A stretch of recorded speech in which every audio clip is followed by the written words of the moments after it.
everybody? Welcome back to Kicking It with Kruse, guys. Happy Wednesday. Happy to be back here, guys. It's going to be a fun day. Got a lot planned. Thanks for guys tuning in today, everybody that's out there right now.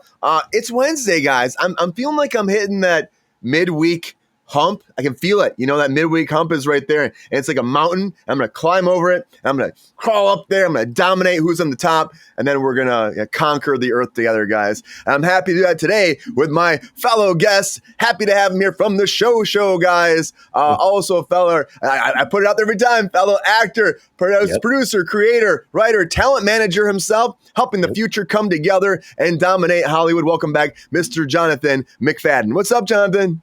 Well, I'll say good morning because I'm here on the East Coast. It's 12:23 or whatever. That's still morning for me. And Brian, you're so positive with your outlook on everything. I do not have that gene. Come on, it's there. It is there. What's up, Atlanta 76? Good to see you. It's there. You gotta harness it. I think I'm having a midweek crisis. And it happens every time I see something in this industry going on in which clearly, it's the people at the top taking advantage of the people they consider to be below them. Yeah, that happens a lot. God, I really brought the mood down, didn't I? That's why I'm running for president. You know? People at the top controlling everything, keeping people in the middle where they want them. And the top people don't actually take care of the people in the middle and the bottom, and they just keep things the same. It happens in agencies. It happens in acting agents. It happens in SAG-AFTRA, I should say. It happens everywhere. It happens in every facet of reality. It just does. So we got to change something about that. At least we can do that here, maybe, hopefully, in Los Angeles and go from there. But you're having one of those moments, too, in your life, huh? Well, it's not even so much in my life. It's in my and everyone around me's lives, if I said that correctly. But sometimes it's like I feel like I know the solution, or at least a solution. Yeah. And I think, and maybe this is the manager, producer, negotiator, advocate in me, extraordinaire, perhaps. But I feel like everything is negotiable except for your worth. Oh, right? So your rate is always negotiable. Your worth never is. So you know what your worth is, right? Your worth is, this is how much you need to be your best at this particular gig, job, activity, whatever it is, right? Because if you got a job, an acting job, and it paid you $100, you would spend a lot of time worrying about paying the rent or your car note or whatever. You'd be worrying about money, not putting your entire self into that gig, into the preparation for that role, right? Yeah, because you're always looking at the bills and a dollar coming in, a dollar going out all the time. And that affects the performance ultimately, right? It does all the time. Thank you for all the love, Atlanta. So if you got a gig that paid you, let's say, $25,000, and you were still going to spend the day working, but you got $25,000 for that, you'd be a lot more focused and tuned in, and your prep would be better. Not because you're greedy, but because you don't have to worry about other things while you're preparing for that. And it's not like... Go ahead. You know what some people might tell you, though, Jonathan? What? More money, more problems. Whoever said that had no money. You know what I mean? You know what I mean? They were never in that situation where they were like, they felt that crunch of being broke, of not being able to, take care of things and not being underpaid for the value of their work, which is, a lot of times people understand that. And when you're working in Hollywood, you do feel that all the time. You feel the underpaidness. You feel like, your worth is not actually valued at the dollar bill that it should be. And hopefully that will change. But, the way society has been, the way life has been, the way the trajectory of human beingism is, I don't know if it will. We have to try. We have to try. We can't just give up and throw the towel in, Jonathan. Don't give up. Get back in that ring. Nobody's giving up. Nobody's giving up. But I think SAG is one of those great unions, actually, at least in the beginning, where you got Still is. residuals. Well, I'm just saying you get those residuals. So the work that you put in preparing for that day that you film pays you as long as they use your work. I always get tired, especially in the commercial industry, which is huge here in Florida. They say, oh, well, your day rate, we'll pay you this much money. And I go, well, Yeah. that's sorry, that's not my day rate. When here's my rate sheet and my contract. This is, well, there's no way we can pay you all that for one day. I said, well, Yeah. I'm not asking for all of that for one day. I'm asking for that for the 2 weeks or the week ahead of time when I'm preparing for that, or I'm charging you for the 20 years I've been doing this so that when I show up on time, I know how to fix that mistake in your teleprompter on the fly. Like that's what I'm charging for. And they break it down by day laboring, right? Yeah, that's that. Look at it. You're talking about all the prep you put into it, all the Right. work to build up to it, to get into it. So you're there, prepared, ready to nail your marks, nail your lines, and actually like perform to the toppest tier you can because Right. you're getting paid for that actual time. Right. Which makes sense. A lot of people don't look at it that way though. They look at it, you're right. Look at it like I'm paying you for this much for this day to be there for that 8 hour period, and that's it. Like a lot of jobs do. But there is a lot of prep that goes into acting. There's a lot of work that goes into it, whether it be character breakdowns, memorization of lines, how that actually works and flows into the narrative, where you're at, where you came from, what you're Hmm. thinking at in that moment. Like there's a lot of elements that come into it. A lot of people don't even think about. Like, oh, they'll be like, just say your lines. Like, come on. There's more than just saying your lines. Jordan, good to see you back, Jordan. Good to see you, Jordan. And Atlanta.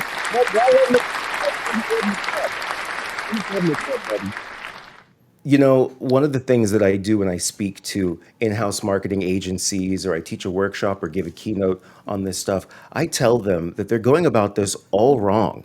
I said, don't write the message, don't craft the message first, and then hold auditions looking for people who fit this narrative and this personality. Instead, have an outline of the message, have an idea of the personality that you're looking for, and then go find that person or those people.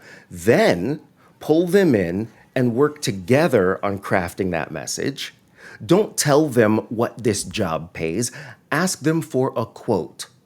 What is your quote for the scope of this work? What will you charge us? And hey, you know what? One guy might be paid a lot more than the other guy, but that's okay. That's business. Instead of saying this is how much you make, you Show say business. what will you charge us? What's your quote? That's how business works. And you give them a quote. If you can accept it, great. And now nobody feels underpaid. Now everybody feels like they're part of the team. They're creating something. And when all the personalities mesh, and the message is married to the person giving the message and it just works, now it's a more pleasing production. And that means it's going to work better, it's going to last longer and make you more money. But they don't think that way. No, they don't. But you see, this is the business mindset that you have of the acting perspective as well, which a lot of people don't see it that way. They let their agent handle it. They let they let their manager handle it, and that's it. And then you're right, Jordan. A lot goes into all aspects of acting. So much goes into everything, like Jonathan's saying to it. There's a lot of steps that go into it, and that's why it's great still to have a union because they do help out those people that don't have that representation or don't know the business of it, and they can't handle the actual negotiation aspect of it. So at least we have a bare bones minimum that is enough, should be enough for your actual daily rate. Now, I'm going to tell you right now, still a lot of those rates are still a battle. And as you see, a lot of times you can negotiate above those as well, above and beyond if you're able to, and if you actually know how to do that. A lot of people don't. But I'm happy we still have the union to actually have that standard that we can go from there and grow. That's a big deal for me. And I do One think some of day, those still are not enough, but that's just how it goes for a lot of us performers. We're all broke. That's the problem. yeah. And one day, it's not today, but one day, if you ever want, Hey, Jordan. I'll do a little mini like how to negotiate for your acting or with your acting contracts thing here on Cruise Control. Because the I love that. the one thing they don't teach you in acting school is how to negotiate your rates, how to Oh, yeah. communicate and prove your value. They do not teach you that. So You know, you can do all the Shakespeare and all the time steps you want, but once you get out into the real world, What good is being great Get out there. if they're asking you to work for free, but hey, you get copy and credit? Like, say that to the guy that works the drive-through line at a Chase Bank or something. Hey, we're not going to pay you, but we'll put your name beneath the window and say he's the guy that works here. Like, free work, it's an oxymoron. It doesn't exist. There's a lot of Free free work in work acting. There's a lot of free work in acting. There's a lot of free work. A lot of that. should You know, and we do it sometimes to help like fellow members grow and build together. But we do need to make this as a profession too. And I'm gonna tell you this, Jordan. We'll know the results of the election now. September 12th, the ballots have to be in. So mail them in before that. September 12th is the last time for that to be counted, and then we'll find out the following week, if not that day. I mean, ballots will be coming in, so we might find out that day as well. But by the earliest to be that day, I would say, but by the following week, we will know exactly who will be president and where we'll be going as well. So fingers crossed, guys. And also, thank you, Solmar. Thank you so much for the love. And also, Lana's asking you, Jonathan, you're working on any projects right now? Oh yeah. We just did a chain of commercials for another doctor's office that I produced and cast and was in all of that. We're doing a couple of podcast things for clients. So in other words, they want to do a podcast or a YouTube show. They don't know how. So my company comes in and sets it all up. I will be directing a feature, an independent. What? Oh well, I mean, yeah, it's small. Yeah, It's I'm giving small, you a round of but applause. Don't no, hey, thank you, don't thank you do that to yourself. Don't do your that's it's a great thing. It's a great thing. Oh, I'm not diminishing at all. I'm just Yeah. saying it's a smaller project, which I want because I don't want the pressure of it having to be, a multi-million-dollar venture. I don't want to be in charge of that. At I'll least take that on. not that particular film. So yeah, that's going to be cool. I think we have our very first read Sunday night, actually. Oh, nice. And because I'm in it as well, we hired an actor to come in and read my part so that I can lean back and watch as Oh, that's great. director. And then what I'll probably do is hire another director so I can just focus on the performance. But we'll see. So we're working on that. I am continuing to develop that keynote I was telling you about when I speak to marketing agencies and whatnot. So many things. Work is good, thank God. But it could always be better and it could always be more organized. Yeah. Well, that's how it goes, right? And the thing is, though, you can make that organization happen. We can make these changes happen. But at this business is always like that. People are losing their minds, freaking out. It doesn't matter how much planning goes into it. Sometimes there's always like the and then you're rushing, you're hurrying around, and everybody stops. That's Yeah.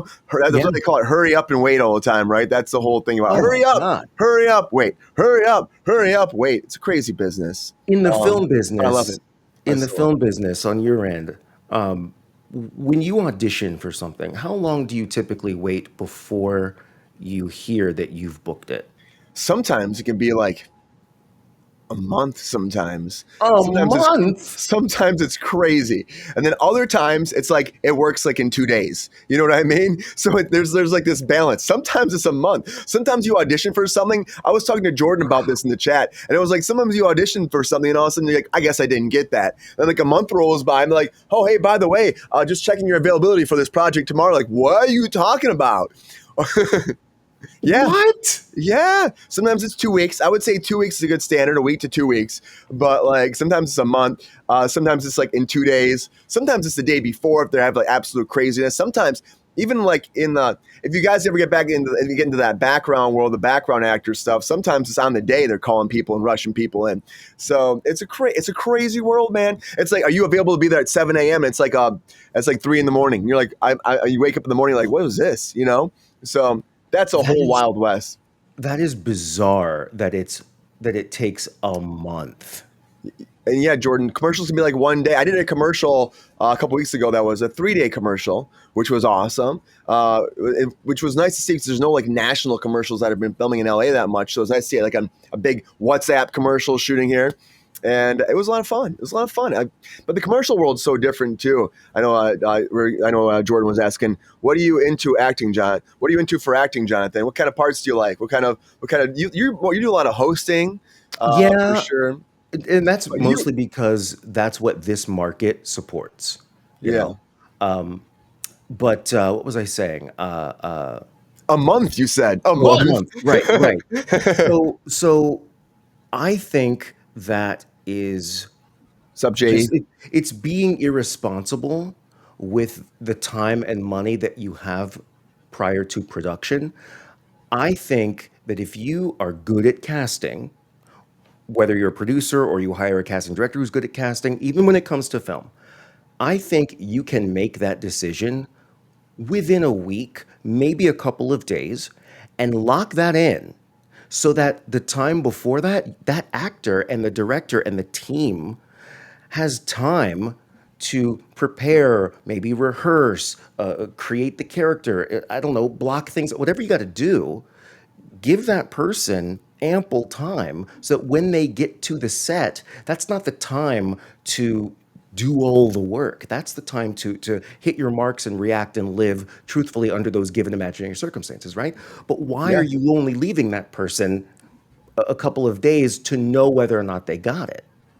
I don't get It's that. unfortunate. I know it's like they rush it sometimes when they should be giving it more time to the craft. That's why I love, like David Fincher always says. I worked with him on Mank, and he was like, "We spent all this time, all this money to get everybody here. Now we're rushing through filming." It's like, no, let's stop and let's actually take time to film. And that's why he says he does like 40 takes. He's like, we spent all this money.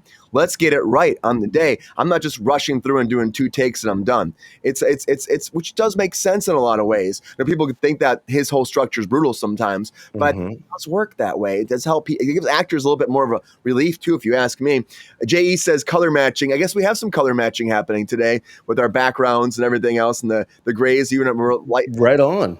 Yeah, I guess so. And Jordan asked, what got you into acting? Ah, so I've never really done anything else in my life. I mean, the short version of it is I remember uh, going to a community theater when I was 11 or 12 just to watch the auditions. And you know how theater directors are big and dramatic, you know. And I Oh yeah. remember she looks out into the audience and she says, "If you're not auditioning, you're sitting out there, get your butts on this stage and audition." Well, I took her for to be law because I was like, oh my gosh, she's yelling, she looks angry. She was just joking. I didn't know that, so I ran up there Get on and that I stage right now. and I sang "The Sun Will Come Out Tomorrow" from Annie, and I got the part. It was free, obviously, and thank you. Going worked as a touring theatrical actor for children's educational theater during my middle and high school years, and then went to AMDA in New York City, American Musical Dramatic Academy, and then I won Man, a big talent showcase out in LA. Actually, I think they're what? closed now. Yeah, it was called Best New Talent, and I won that in 2004. And so that got me some money, a place to live in LA. It got me a couple of agents and some connections, Of and I course. moved out there and started doing that. Did some creative writing and performing for Disneyland out there as an AGVA and development person. Then moved back to Florida, and now I'm, doing the broadcast host commercial kind of thing. Took some classes in broadcast technology and broadcast journalism, and just kind of took everything that I know and turned it into a business by opening a studio, a school that taught actors of all ages and all levels how to be more effective on camera and in the negotiation room or calls. So we teach both aspects, the business and the art, and it's done pretty well. Which is, I love that too, because you're saying before, like a lot of actors don't know the business of it, and people they forget that it's show business all the time. They're like, oh Right. yeah, it's all about the art and the craft, which it is. There's a big part of it, but there's always going to be that piece of that machine that's behind it that is going to be all about the money and how much you're making and how much the production's making and what it's costing to actually produce this. There's a lot of Mhm. elements that go into it. I didn't know about that whole. That's a great story to start, man. How you started actually stepping on stage and getting up there. I Oh never heard yeah. that from you before. I love that. Oh yeah. It's Thank you. Thank you. you gave it your all, and I think we always have that. I think true actors have that moment. Anyone that give that say, "Hey, I'm gonna be this a profession. I'm gonna go for this." We have that moment where we we just like step up at one point. Something happens, something crazy happens that makes us want to do this, and then that magical moment like sets the whole path for your whole life. And you know Mhm. it's funny because it's just like you just ran up on stage and did it. And I would love to see that tape. Where are the tapes, Jonathan? I want to see the tape of Well, you singing that. I don't know if there's a recording of that per se, but I do somewhere have my big showcase win. The whole thing is recorded. That was kind of cool to go back and watch myself with a full head of hair uh, get up there and nail some work. But I put the work into it, so that's how I know I nailed it. Um, And Jordan one of said the impressive and courageous and wow, great Jordan. story you're getting out there. Atlanta said very cool story as well. Thank you. I'll tell you one of the things that I teach all of my clients, whether I represent them or I'm just teaching them, because we do a lot of self tapes, where they come to me, they go, "Hey, how's this self tape?" I'm like, "Oh my God, we got to start over." Um, and cover letters. Cover letters are super important, right? Because that's how business gets done. So are phone calls. You know how they say, "Do not call the casting director. No phone calls, please." I say, F you, you're not going to tell me how to run my business. If I feel like calling, I'm going to call. But here's what I tell them. I say, never again use the phrase, thank you for the opportunity. Because right away, unless we're talking to, Tarantino, then you know what? He doesn't need you. That's an opportunity. But if it's the SAG short down the street or whatever, your typical audition, they're not giving you an opportunity. If anything, you're giving them an opportunity to utilize all that work and training and passion that you've dedicated your life to. They're not giving you anything. That's why there's a value for value exchange. Sometimes it's money, sometimes it's copy and credit, but it's not an opportunity, it's a job. Yeah, and I love So that. when you think of it that way, it evens the playing field. You're not a day laborer. If anything, you're a consultant helping this LLC, such and such movie, maximize their effectiveness and their profits.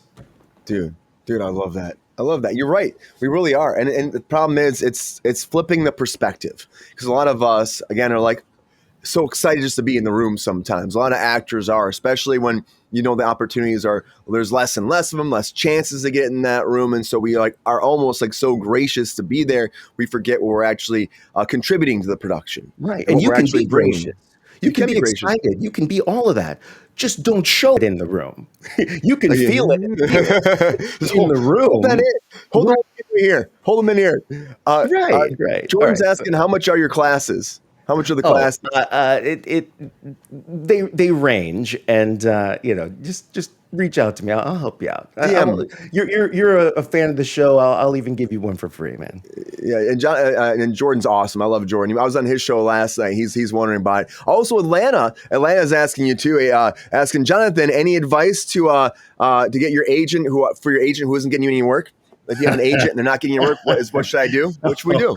Uh-oh. How much time do we have? Well, we're Here's kicking it, man. We're kicking it. here's the all right, agents. Okay. They're not getting you your work. You've been with them for 2 years. I mean, I've been in this boat too. Like I said the other day, I've stayed with my agents before way too long, where it's like nothing's happening, no work's going down. But you're just, it's good to have representation, but it's also like you're worried about can you find somebody else to actually sign you on, so you stay with somebody like that. What do you say to that person? Is there something to encourage the actual agent to get moving and working for you? They light that fire under their butt, or do you just walk away? I I don't think the agent needs encouragement per se. Uh, I th- I think the question. Well, there's a lot of questions. Um, how long have you been with that agent? That would be one question. And I always say the reason an agent for non-union they're going to take 20%. For union they're going to take 10%. The reason they only take that percentage is because they only do that percentage of the work. But the truth is they're not coming close to that percentage of the work. The way it typically works, at least on my market with my industry, which is more commercial hosting, right? The agent doesn't necessarily care which one of their roster books a job as long as one of their roster books the job. So Yeah. they're not fighting for you. They're fighting to keep that business relationship with whoever is hiring them. Does that make sense? Oh yeah, yeah. Because they have those connections, they have those contracts. So they're hired by production to Mhm. find talent, right? And Yes. and so they have they here's my talent. I'm giving you like 5 people, and I know one of these people will work. As long as somebody works, then those connections keep happening. Mhm. Then we just keep making money, and that's why. But I think it's unfortunate. A lot of these actors will find a boutique agency that's actually working for them, and then they go to one of the big ones like CAA or Endeavor, and they get out there, and then all of a sudden there's no work. And they signed on, and now this big agency's taking a cut of their money they've had from a TV show they got booked by their boutique agency. And now they're like, well, why are they not giving me work? I thought they're this big thing. Well, because they got X, Y, and Z already signed on that are making that money, getting that connection. You're just like a little piece in the pond now. You need to stay with that boutique agency. I always say that's actually getting that work because they Well, need you more than the big place needs you. yes, yes. And what you should do, I assume we're talking about projects that they send to you via Actors Access, breakdown services, There's right? all those, yeah. So what you can do on that is, I think they call it, is it an audit or something? But you can go in and see everything that your representation has submitted you for. You can go in and see Oh yeah, that, I've seen that before. You can ask right? for the breakdown too. If you can't see it, you can ask for it, and they're legally obligated to give it to you. So check that and check that on the regular. And I don't mean every day, but maybe certainly once a quarter, maybe every 2, 3 weeks. That way you're seeing how many times your name and your profile has been sent out there. Now you have something to actually talk about when you call that meeting with your agent. Instead of how come I'm not getting more work, it's I've noticed out of the last 50 submissions, I didn't even get a self-tape request. So maybe we should reevaluate what I'm being sent out on because clearly it's not sticking. So be a partner with that agent, and that should help a little bit. I also firmly believe that the agent is probably going to charge a little bit more than they should in terms of like the client stuff. Now that's in commercial. I don't know about film and TV. Maybe they're not allowed to do that. Yeah, But if it's non-union, they do it. they do it. There's Yeah, always they do there's that always a 20% normally. I know, like with our union stuff, it should be 10%. Commercials sometimes will do 15%, but it should be. I mean, also managers have a little bit more leeway, but 10% should be what it is. It gets down to 20% sometimes to these non-union agencies, though a lot. well, So I I see it guess what quite a I'm bit. what I'm saying is that agent, if a producer contacts them, so you're not going through a casting director, if it's the agent, right? Yeah. That agent normally charges a fee to that producer, not just Oh yeah. your Oh 20%. yeah. They charge a fee, right? Yeah. So they're going to make money when one of their talent books. They'll make the same amount of money if you book as they will if the other guy that looks just like you books, Yeah. right? So, what I recommend every actor do is create a LinkedIn or a professional profile somewhere. Learn to master Google and ChatGPT and get IMDb Pro and find out how you can. Now this is just my advice, take it or leave it. I'm not telling you to do it. Find out how to contact the production companies and the producers and even casting. Find out how to do that on your own. Don't wait for the agent to do it.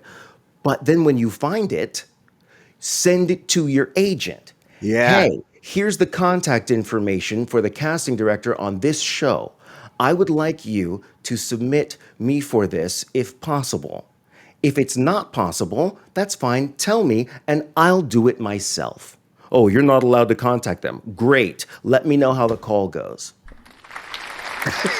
You know, Right. if you're telling me that you're not going to do it, then I'm going to do it. And if you're Yeah. telling me I'm not allowed to do it and you're not going to do it, then I need better representation because representation isn't happening here. It's not. Yeah. Who's the client? That's the question I ask you. Who is the client? Is it the talent or is it the producer who's contacting the agent and paying that agency for direct books or whatever? You get what I'm saying? It If you depends on how feel the like the agent looks client, at it, though. I would say, though, you are the client, but the agent might look at it differently, though. and that's my point. Anybody who represents you, you should feel like the client, Yeah. not like the meat at the market. I don't know if that helps at all, but No, I it will say does. one last thing. I think honesty and open communication with your representation will never be a bad thing. And it's also okay to walk away after playing the field a little bit, making some phone calls, doing some emails. If they say no phone calls, please, then they're a-holes. You don't want to be with them, even if they're a great agency. Because when everything runs smoothly, you're never going to need them. You're getting Yeah. 3, 4, 5 auditions a week. You don't have to talk to them. But when things start to get rough, you want the agency that will be there for you and support you along the way. I had an agent in Atlanta, not for me, but for one of my students. He actually fronted some money before a gig so that that actor could pay their rent. So, Oh and wow. then when a gig came up, obviously that agent deducted that Took money that. back. Yeah. But now that's treating someone like a client. You don't You know what get I mean? that though that often. You don't really find that. You don't really find. I mean, that's someone that really believes in that person and really Mm-hmm. is there for them and cares about them as a human being on an individual, like, an actual substantial level. And a lot of people don't think that. You're just a number on a Excel sheet, and that's it. Normally, how that's how I look at you. It's unfortunate, and that's what happens to a lot of actors out here. So that's a great answer. I love Thank that, you. Jordan. Even Atlanta 76, like, great advice. Thanks. Happy to JE help. said, Jonathan, so proper. Did he do customer service in his past life? No, no, not at all, not at all. But I am a huge advocate of treating people well and holding them account when they don't, including agents. I would also say go online, go to your agent's What's up, B? website. Every agency has a website. Go to their website. There might be a talent roster. Some of the ones in LA and Atlanta, they try to hide their roster from the public. But you can ask them, hey, I'd like to know how many people do you have on your roster that look like me, that you're sending out for the same Oh type yeah. as me? How many do you have? I've asked that too, and they're like, "Well, we got." It's always fun. Well, we got 5 different, like, guys that are in your category. What's my category? What does that actually mean? Are they my age group? Are we my ethnicity? Do they have dark hair? Do they have blonde hair? There's a Hmm. lot of there's a lot of ways it can break down too. I remember when my last agency I signed with, they said they had nobody that looked like me at all, and so I was super excited about it, and I gave it one of these because I still wasn't going out. You know what I mean? I still Hmm. wasn't working. So it is what it's how it goes sometimes. Chase, welcome. Good to have you here, Chase Jackson. Welcome to Kicking It with Kruse. And I love how JE says, sometimes being the meat in the markets gets eyes on you. Yep, sometimes it does. Well, and then it's great. That's Yeah, great. that's great But and so then don't change a thing if that's working. You if it's know. working. Yeah. But I, I think another thing that everybody should do in terms of agents and representation, right? Understand that it might not be personal. They might have 10 slots or 20 slots, meaning that a casting director says, "Hey, I need this type of person. They need to have this kind of look." Right? So now you're not being judged based on your acting ability because in LA we'd assume that everybody is a great actor, right? But maybe you have something that is different. Maybe you have something that sets you apart from other actors. That's sort of, if you want to use the word branding, right? Maybe you have a specialty. I would say don't try to be this diverse actor that can do anything and play any role. I mean, that's wonderful for you, but it's not going to help you make money. I think you want to be typecast. Be that guy where or that girl where when someone says the I'll just I'll describe an actress. You tell me who I'm talking about. yeah. She's got curly auburn hair, a little bit overweight, really silly, not the fancy type at all in her films. She's always sort of the bumbling idiot kind of character, but with a big heart, sarcasm, ad lib, and at the end of it, everything sort of falls together accidentally. Auburn hair. It's funny you started going with the curly hair. I thought about Julia Gardner, and then you went way off Well, from my I think perspective. she had curly hair in one of her films, and now silly me, I can't even think of her name now. She was in. Jesus, that was stupid. Um, Just want me to name an actor. yeah, huge star. Melissa McCarthy. Melissa Almost McCarthy. McCarthy. Yeah, Right. she's great. She's But great. that's the type that she plays. Or who's the okay, well, who is the actress? Who was it? Niecy Nash? Basically, the big boned African American sarcastic woman who's always there to judge the ex boyfriend. That type of Yeah, yeah. character. And there are plenty of them. But what I'm saying is, yes, pigeonhole yourself. Figure out how to market yourself as that type. And then brand yourself that way. Have an Instagram or a YouTube where you're doing scenes or showing clips of that kind of work. Well, it's even like J.E. saying that's a big thing that's gone into the business now is social media. And social media, I've seen in auditions before.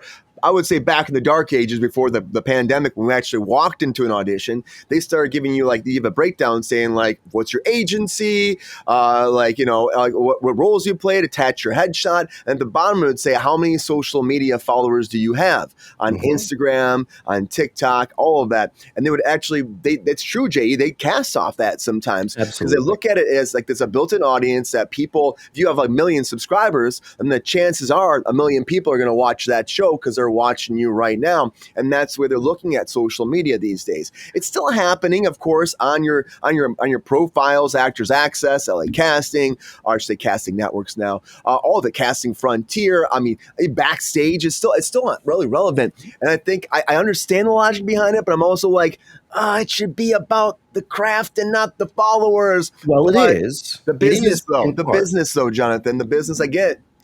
It is in part though, because if you, let's say what you do instead of acting, let's say JD you said that you described Eddie Murphy's Norbit when you were talking about. and that was a stereotype of a character. And you know what? That's what books. Anyway, let's say you grilled hamburgers, right? That was your business rather than acting.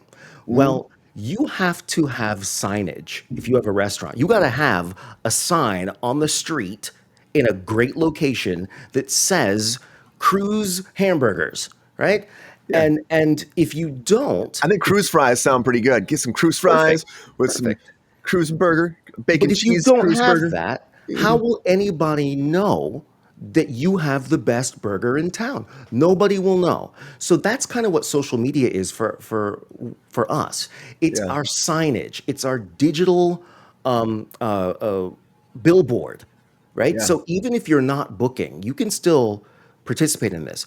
On your social media, if you're learning a script, if you're practicing something, take a selfie of that. You don't have to read it out loud to the camera, but take a selfie and put it at the bottom, like, practicing the craft. Post every day. If you're going to an audition, you don't have to say what it is. You're like, wish me luck, everyone, going in Yep. now. Going Or, in. I got the call back. If you're on set, I know people are weird about taking pictures on set. You don't have to take the picture on the set. Take it in the parking lot. Take Yeah. it in the dressing room. Like, all right, I'm about to go do, my first take or whatever. When you start putting it out there that you are a professional, this is what you do, then you will amass followers, It's right? also like manifesting that as well, too, you know? I don't know about manifest. I don't know. Come on, manifesting. Come on. is. Manifest your destiny, Jonathan. Yeah, Welcome, David manifest Campbell. in manifest in one hand and you know what in the other, and see which one fills up first. Oh, boy. But what I'm saying is those followers that you have, if you have 1 million followers, it's not just, there are more advertising impacts, more eyeballs. It's also reducing the risk of hiring you, because if you've got 1 million followers, it seems like you're somewhat of a professional. You've been doing this long enough. You've got some skin in the game. That's sort of what they're looking at. Which is also what David Campbell was saying very much so about these big time actors who've been around for a long time. They've been in the game for a long time, so it doesn't really matter about their social media. Meryl Streep, Viola Davis, Whoopi Goldberg, he's saying examples of people that just get jobs based off their star rating already, which happens to those people. But for the person that's starting off, though, it's kind of that world we have to get into now. I like to manifest as well. I Lana, don't I even thought know it what was that means. What does that manifest, really mean? manifest, Wishing? Is that manifest. No, wishing? that was a TV show. Well, it is wishing. Yeah, it's manifesting is putting it out there to the universe and hoping it comes true. It's manifest. You're saying Hoping. you're living. You're living it. You're manifesting. You're living it. You're experiencing. You're being like, this is what I am. That person already. I'm doing that already. I'm already a celebrity. Like if I were gonna manifest being the president, that means I was like I'm already being the president. So I'm just the president. I'm manifesting in myself. It's already gonna come true. I'm putting it out there. I It's see. destined to happen. So yeah, So it's so I'm just a manifesting. mindset. It's not It's a something you're mindset. relying on. It's a mindset. Yeah. Okay. There have been some TikTok stars that have had a high following and had events and nobody came, JE said. That does happen too. That does happen too. It's branding. It's also, again, about promotion. There's a lot that goes into every aspect of the whole social media and the whole actor phase too. Yep. And we're always working on it. We're always driving it forward, figuring it out. And as this game right here, TikTok, all the different platforms we have out there changes, we have to adapt and grow and derive our narrative through these platforms too. And I know JE was saying you better copyright my market right now.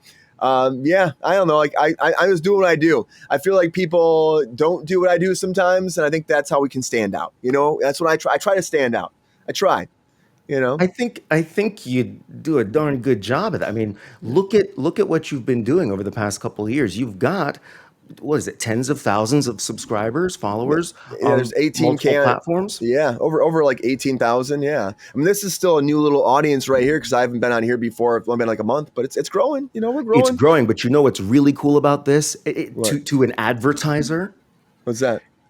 people tune in. The same people tune in. It's not just somebody who is scrolling through.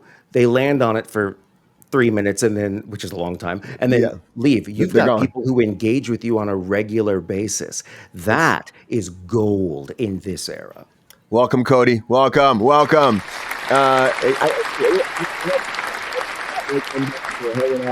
JE finds me everywhere. I love David Campbell. Great people out here. Cody, I'm happy he's back. Atlanta, it's nice to have Atlanta here now. We got new people popping in. I love it so much. Atlanta, I like to follow my people too. Keep posted with them, see what they're doing as well. And it's a community, man. It's a community. I'm happy to have you here, Jonathan. We got a lot of industry talk. Okay. Yeah, I know I went way too long on you with that, but I think It's some of good. that is valuable information that actors deserve to know and not have hidden from them.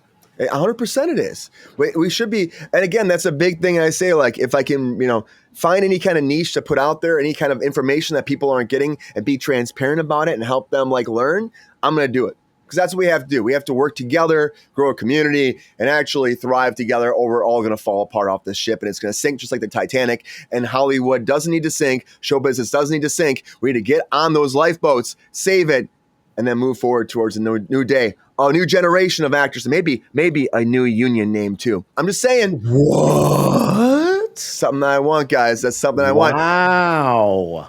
Let's talk about Fallout, guys.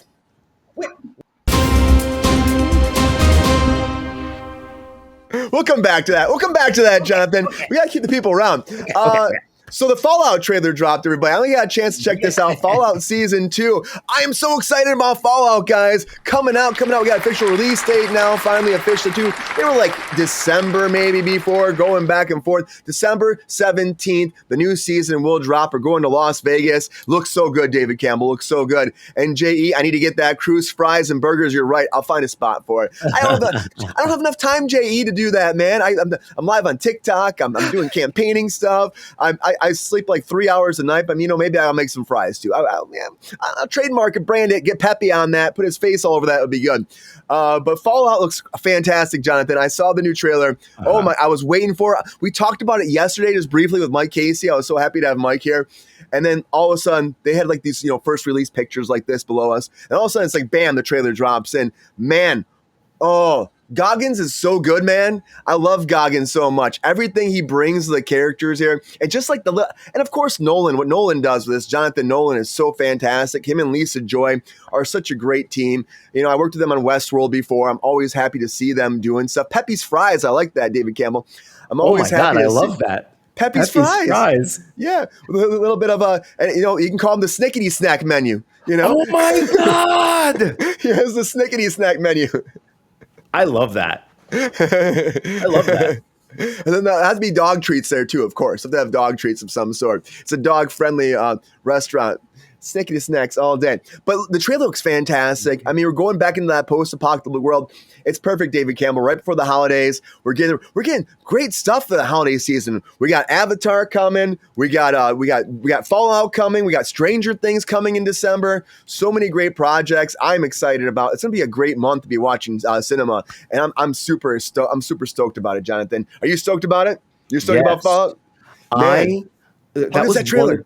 That was one of the first shows that I binged, like Yeah. really truly binged, knowing nothing about it. I found out about it on this show, and I was like, Fallout, what? You're like, oh, it was a video game. I'm like, okay, I'll go watch it. Check it It out. was incredible. I watched every episode of season one, every single one in like 1 or 2 days. I know. I was watching when it was actually airing, so I had to wait a little bit. But I was like bummed. I'm like, no, I want it all right now. But like the whole cast came together. I love the environment. I mean, even like the little bunker stuff. I was at first I'm like, what's happening? But it's really cool that these people have been like away from everything, but the world has still been moving forward. They go also living in Los Angeles. It's cool to see where they go. Like they go to the Griffith Observatory at the end. It's so cool to see that, you know. Yeah. And the funny thing about this though too is they shot it in Utah. They didn't even shoot it here. And they shot it in Utah. And then season 2. They came back to LA, but it's in Vegas, which I'm just like, what is happening in this Hollywood world sometimes, you know? Strangers 2 is coming. That's a flop. Yeah, it's going to be a flop too, JE, probably. I started binging The Boys based on your recommendation. Yeah. I think I just finished season 1 last night. Dude, it's really good, isn't it? You're right. It's awesome. It's awesome. And like the goriness mixed in with the drama and the acting. Homelander is so frightening. Oh, I love Homelander. Do not mess with him. People like that. I know some people like Homelander. It's gross. Yeah, you should see where Homelander goes. It just gets dark. It gets really dark, and the last season's coming out soon. And I can't wait to see that the final season. They do some parallels with politics in there a little bit too. That gets into the last season, of course. Like this last season was at 4. The way it ends is kind of with Homelander's rise to where he gets to. He kind of feels like a certain person in a house that's white a little bit, but I don't know if I need to go there. But it kind of feels like he might have some parallels there. But it also you're not going to ruin it for me. It's been out for years, right? I'm not that guy who's like, don't tell me what happens. I'm going to like it either way. Yeah, you're going to like it. Eric, good to have you here. Always happy to have you back here. I miss you. Been a while, Eric. Good to have you back here. Uncle Donnie, Atlanta. Yes, Uncle Donnie a little bit. It kind of showcases like a little bit of Uncle Donnie in there. I can't say that man's name. It hurts the algorithm. There's certain things that hurt the algorithm, you know. We got the oil man we talk about. Can't say his name out loud. It hurts the algorithm? It takes us off the spectrum for a lot of different people. If you say like 45's name, if you say the man that loves the baby oil's name, I call him the oil man. That causes problems. I'm learning all these things. If you talk about, there's one thing absolutely I'm not going to even say out loud, but there's something else that like really hurts. I probably should have told you before the show, but we're not going to talk about it. I'm going to dance past it. If you say it, I'm going to push right past it. But it's an adult activity that people go with a big venue and they all get together and they spend their money. We don't talk about that. I know. Don't worry about it. See, I'm being cryptic. You have to be cryptic too. Yeah, great. Because I will come up with all the wrong things. So go. Yeah, a concert, not a concert. David Campbell. I can't say it out loud. But the oil man. Can it be typed? Can it be typed in the chat? Will that ruin the algorithm? They'll actually probably, there's always going to say community flag stuff. They take it. Oh my God. I mean, we had a guy yesterday that said it and it stayed there actually. And I almost started talking about it. And my TikTok moderator was like, no, do not say that. They'll get you flagged, banned, and taken off TikTok. Craziness. It starts not with a B. It starts with a G. It starts with a G. And Jonathan, don't say it out loud, but think about this. People get together. They lose their lives over it. And it's unfortunate people go down a rabbit hole and they can't stop doing it. Okay. What's up, Wheelchair Gamer? Good to see you back. We're going to talk about what you said today, Wheelchair Gamer. But I'm excited about fall. I know the chat is too. It's going to be a great season. I'm really excited about it. I really am, guys. It's a great production value. Again, the people behind Westworld, they've done a great job creating this whole universe. I want to see more. I'm excited about it. Jonathan's excited about it. We got a lot to talk about today, though. I see the gears moving, guys. I can't figure it out. I see the gears moving. You know what? I can hear about this, Jonathan. Do you have your phone by you? I'll text you. I'll text you, and so you know not to say it. Fair. You can't say anything about this at all. Any kind of side steps about it. It causes massive problems. I'm on we're airplane mode right here. But guys, the chat's going crazy trying to figure it out too. Still trying to figure it out. It's a massive TikTok violation thing. It's crazy. It's crazy. I'm going on about it too far. They're going to get me sometime. They're like, no, Brian, do not talk about the G word. The G word. Well, we'll David move Campbell on. says he knows what it is. Message me. I don't know. Atlanta wants to know too. Atlanta. Yeah, you can't talk about any of that. Nothing at all. You can't do it. If you do it, it shuts you down. It's not good. It's like the worst thing. Bans you forever.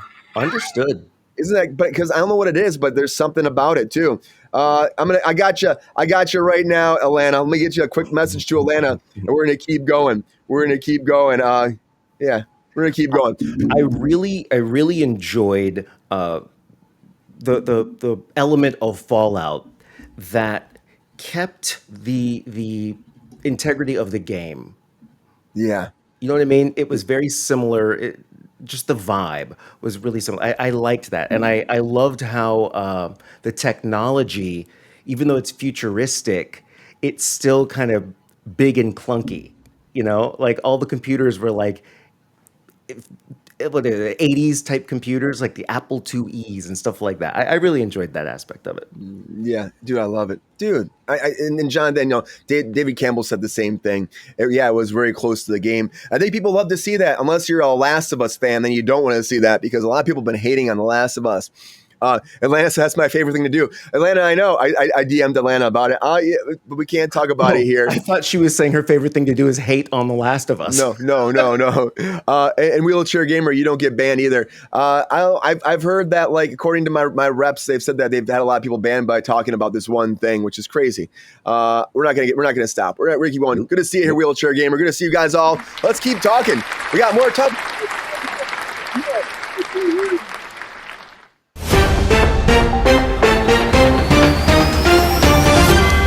Now, I saw it in the chat, so let's talk about that. Alien Earth, guys. I am loving Alien Earth. I gotta tell you, I'm loving it. Episode 3 aired last night. The first week made 9.2 million views globally across FX, Hulu, and Disney+. Pretty big for this. Again, Hulu productions, they don't usually get this kind of ratings. Now, still, Agatha Explains It All, that got about 9.3, so it's kind of in that trajectory, and Agatha did great over there for Disney+. So, will it keep doing great numbers? I hope it does. So good, David Campbell. I honestly love what they've done with the aliens themselves. And this, Jonathan, here's the thing about this. Like, I went into this, and now it's this Alien franchise. They've already had Alien Romulus came out. They got more probably movies coming. The first time we're going to the small screen for the Alien franchise. But the production value in this, like, they go all out. I was thinking, you go to FX, like, they're going to cut the budget down. It's going to look bad special effects. No, the alien eggs look practical and real and cool. The actual xenomorph, they have a xenomorph in the first episode and the second episode, and it looks great. It actually looks really well done. The drool, the acid, all of that. I don't know if you're a big Alien fan, but it's... I mean, I am. Like, I know what the xenomorph is. What I don't know is this show you're talking about. Yeah, the Alien Earth. It's on FX. It just started last week. There's 3 episodes out. It's got Timothy Olyphant in it. He's probably the biggest name that's in it. I love Timothy Olyphant. He's What's so his good. name? Timothy Olyphant. I don't know who that is. You ever see Justified? He was in Justified. He's been in a bunch of movies. Not to be confused with Timothy. There's another Timothy. Not Olyphant. There's another one. They always confuse him. I can't think of his name now. Don't you say his name. Then he gets cast. No, I'm just kidding. I'm like, is that band too? No. We love Chalamet. I just like the hassle. You know what I mean? Then he gets cast because he books everything. Yeah, right. Yeah, what do you do? Scream 2, J.E. saying he's in Scream 2. Yeah, he's been in a bunch of stuff. Oliphant, look him up. You'll probably, when you see him, you'll be like, oh, that guy. I can pull a picture up if you want me to. That's totally fine. But he's so good. He plays like I guess he's an android. I think I don't have to explain it. I think he's kind of a synth, like a synthetic being and an Uh-huh. android mix, maybe, or maybe he's just a complete synthetic being. He's supposed to be Okay. like one of the. Like, he's supposed to be super smart in this too, but he's getting older. He was just in that Stick show over on Apple TV Plus. So it's really good over there. It's a golfing show. You're like, I haven't heard this show, Brian, at all. It's a really good show. If you haven't seen Stick, it's a really good show. It's kind of trying to be like Ted Lasso. It's not like monumentally great, but I still enjoyed it. I thought it was still a fun premise. It's like, about an old golfer who's retired, and now like he finds this young kid and he's trying to like, help him become a golfer. So Oh. there's Timothy Oliphant right there. I can throw a little picture up for you. Have you ever seen Timothy All Oliphant right. before? Let me. I'm going to look at it on my bigger screen here because on Yeah. my little one, I. Okay. Yeah, I don't think I've ever seen it before. Oh. Oh yeah. Yeah. Okay. Yeah, Wait, he's in that's it. not the guy who plays Danny Cordray in The Office, is it? I don't think so. I don't think he was in The Office. It would have had to been like it would have had to been like a cameo towards the end. I haven't even seen all of The Office. I know, like Stone Me, Take Me Out. I know, I still haven't seen it all. I'll check it out one time.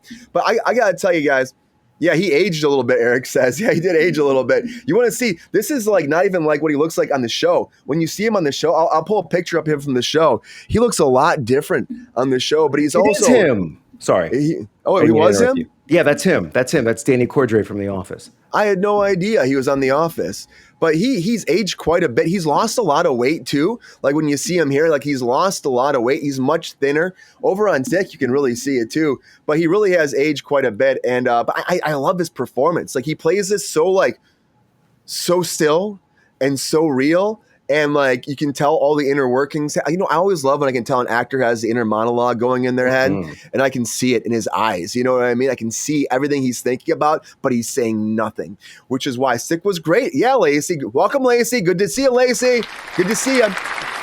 Mark was really funny. And I agree. Mark is oh God, Stick. Oh my God. You should watch Stick. There's some fun moments on there. It just is, Jonathan. There's so many great shows though. It's hard. I'm giving you shows all the time to watch, Jonathan. And you're like, Brian, it's too much. I can't watch them all. No, Hitman I'm 2? not saying that. I'm not saying that. Yeah. Tell me all of them. So what's this one called again? Alien Earth. Now, if you like sci-fi, Love sci-fi. if you love the Alien franchise, this is great. It really is. It shocked me. I know they shot it during the strikes, and I know they were even shooting during the strikes a little bit, which kind of upset me. They ended up having to shut down eventually because they were shooting in New Zealand, and I think they were in Australia for a while, so they had to eventually shut down. But I would say though, what they created is beautiful, and it was delayed because of that. Still, because then the actors started, the writer strike happened first, and then all of a sudden the actors went and it stopped. But it's a lovely premise. Can I Hitman ask you 2. a question about the strike?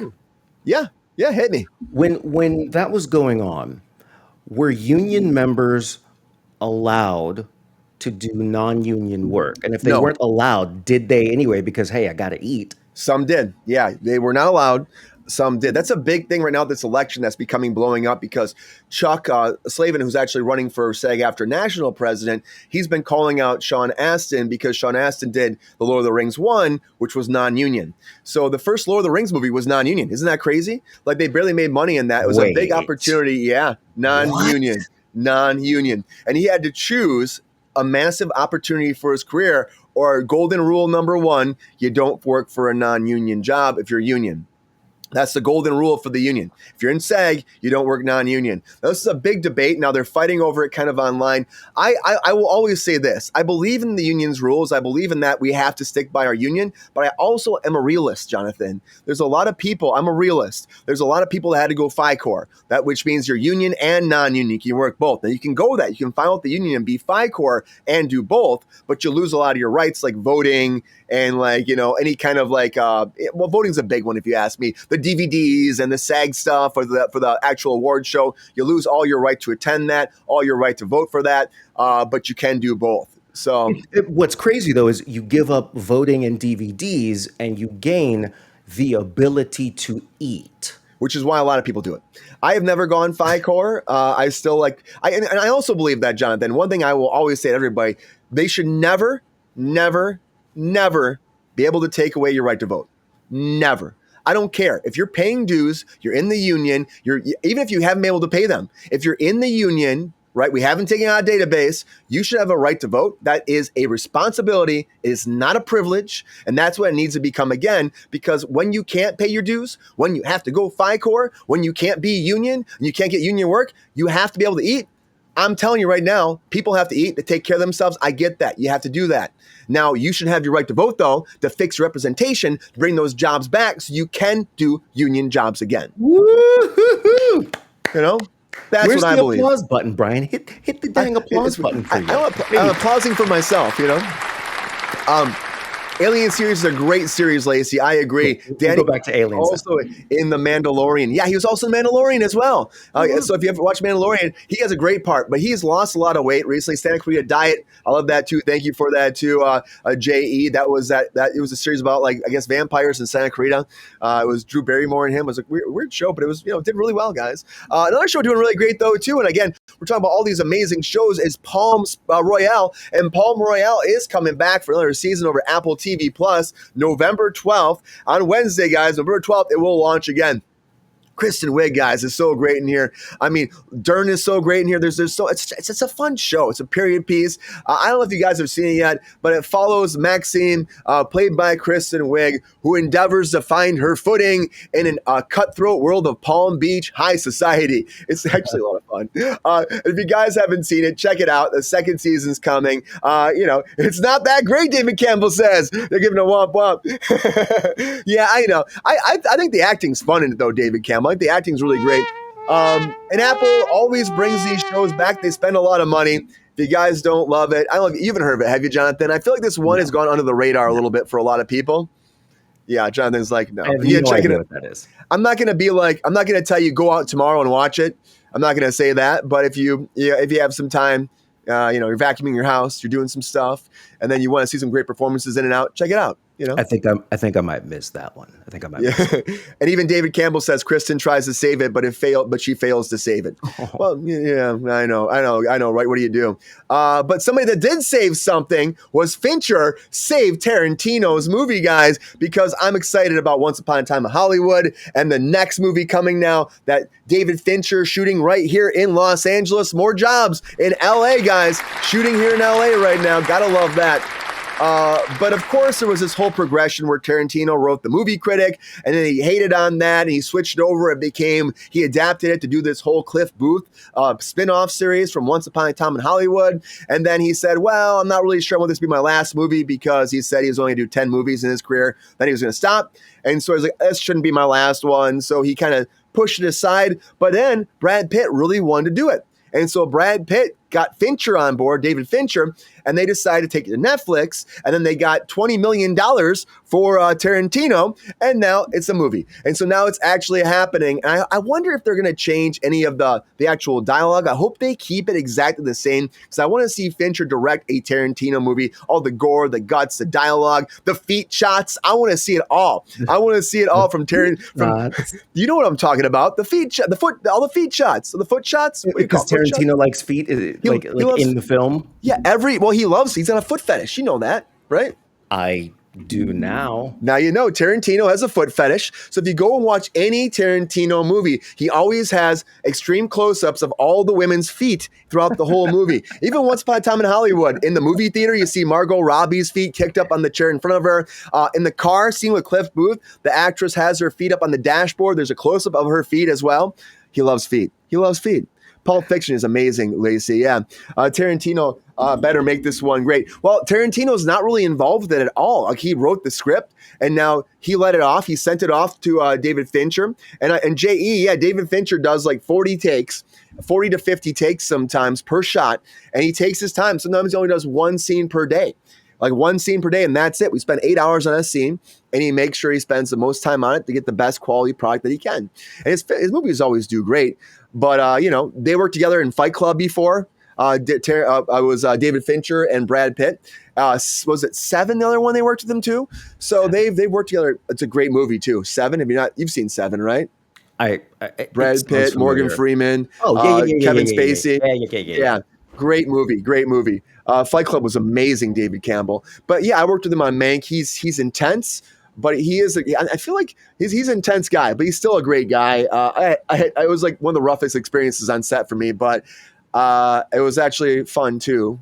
Oh Go man. on. Well, because he's very particular. Very particular. I'll tell you like one thing. I'll just tell you, here's how one day explain it.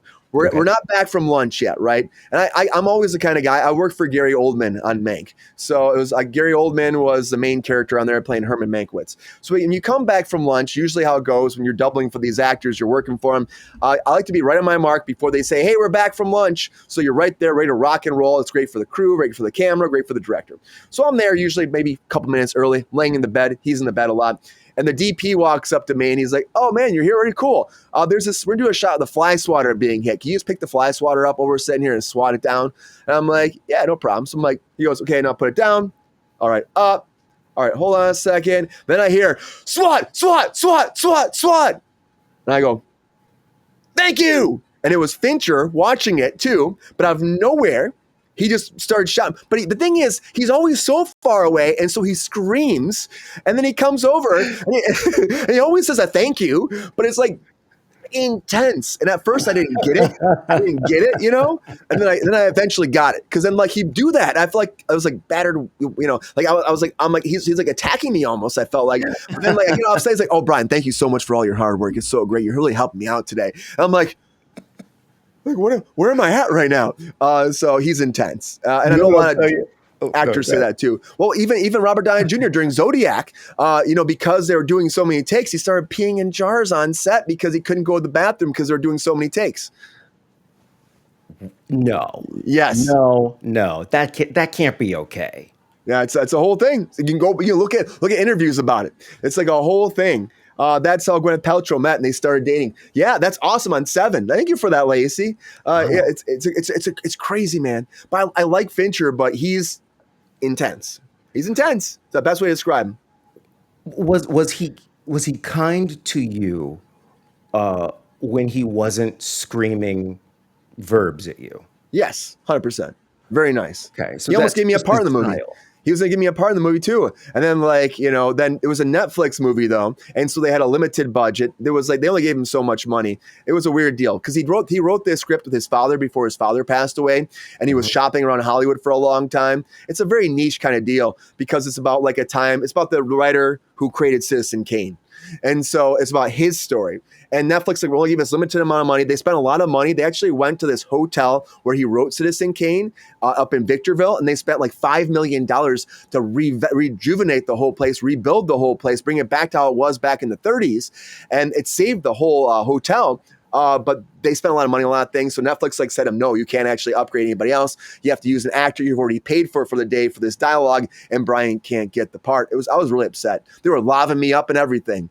And it was a big movie for me too. But what do you do? I know. So it came down to money. Came on to money. Yeah, happens a lot. That movie didn't do big numbers, but it's still worth seeing, guys. Black and white.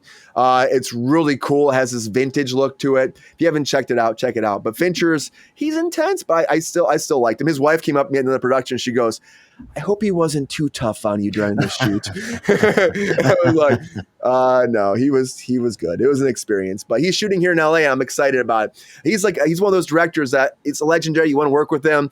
You know, and there's a director I still want to work with, even though I don't know how legendary he is, and that's Zack Snyder, guys. But Zack Snyder, he's got a big following. He's got a big following, Jonathan, and I still love Batman versus Superman. They're not the best sometimes, but I still like what he did with this Batverse. There's a lot of Snyder hardcore fans out there. I get it, guys. I understand you're mad about Superman being gone, on the Snyderverse being gone, but Zack Snyder has moved on. He did that whole franchise, that whole romp with Rebel Moon over there on Netflix. Not a great franchise. Not a great. It's all right, Jonathan. It looks like the green screen's pretty horrible at times. Let's be honest about it. Pretty horrible at times. Okay, you know what? If that's the litmus paper, then yes. But it's a cool little sci-fi romp. It was supposed to be a Star Wars movie, and then they dropped him from Star Wars, so he readapted it for Netflix, and he created. Well, he's got two of his cast members from Rebel Moon coming forward, Stuart Martin and also Fra Free, to star in his new next movie, which is called The Last Photograph. This is one that he's been wanting to do for a long time. It's been in the back burner. People thought he was going to do more Rebel Moon after this. They would have a video game coming out, but I think those movies just didn't do that well. David Campbell, did you like Rebel Moon at all? I'm interested to see what David Campbell thinks about that. But But or Lana, what'd you think about that too? But he didn't do well, so now he's moving on apparently. So this whole series, the last photograph that's coming out, he's hoping to shoot production later this month. He wants to shoot throughout November in Iceland, Colombia. He wants to shoot some in Los Angeles. I'm always about that. Bring more work to Los Angeles, guys, and to the United States. I understand locations. See, David Campbell says Rebel Moon was not good.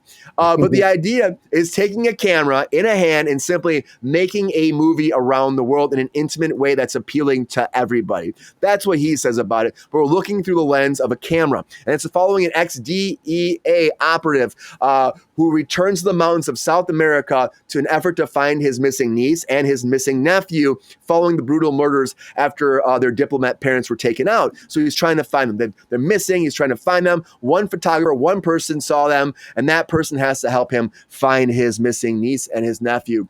It sounds interesting for a Zack Snyder movie. The thing about Zack Snyder, Jonathan, is usually there's a lot of special effects, big, massive things. This seems like an intimate setting, which doesn't really seem like what he normally does. So I'll be interested to see if this actually is be a good movie. I hope he does great on it. I think that's why they called it. That's why they called it his passion project, right? Because it's outside of his norm, right? And I think like way to go if he's at a place where he can create something and actually have it like produced that's not what he's known for, go for it. But I think we're in that day and age now where anybody can produce anything. Even actors sitting at home who wish they had a better reel. Grab a couple friends and some iPhones and get out there and write and shoot something and put it on your social media. I think this is just the grander version of that. He wanted to make something, so he's making it. He's making it. He's putting it out there. It's not necessarily about the budget, or I should say the revenue. If it can make some money, great. That's what it seems like. Yeah. I feel like also after Rebel Moon, he's like, let's try something different, Let's try something different. Let's change the whole perspective. Right. I mean, there's a big cast in that movie too. Even like Lacey said, like Charlie Hunnam was in there too. And it just didn't land. It didn't land. It's taken through a camera, David Campbell. That's what it sounds like he's saying. Like he's shooting it like through the perspective of the camera.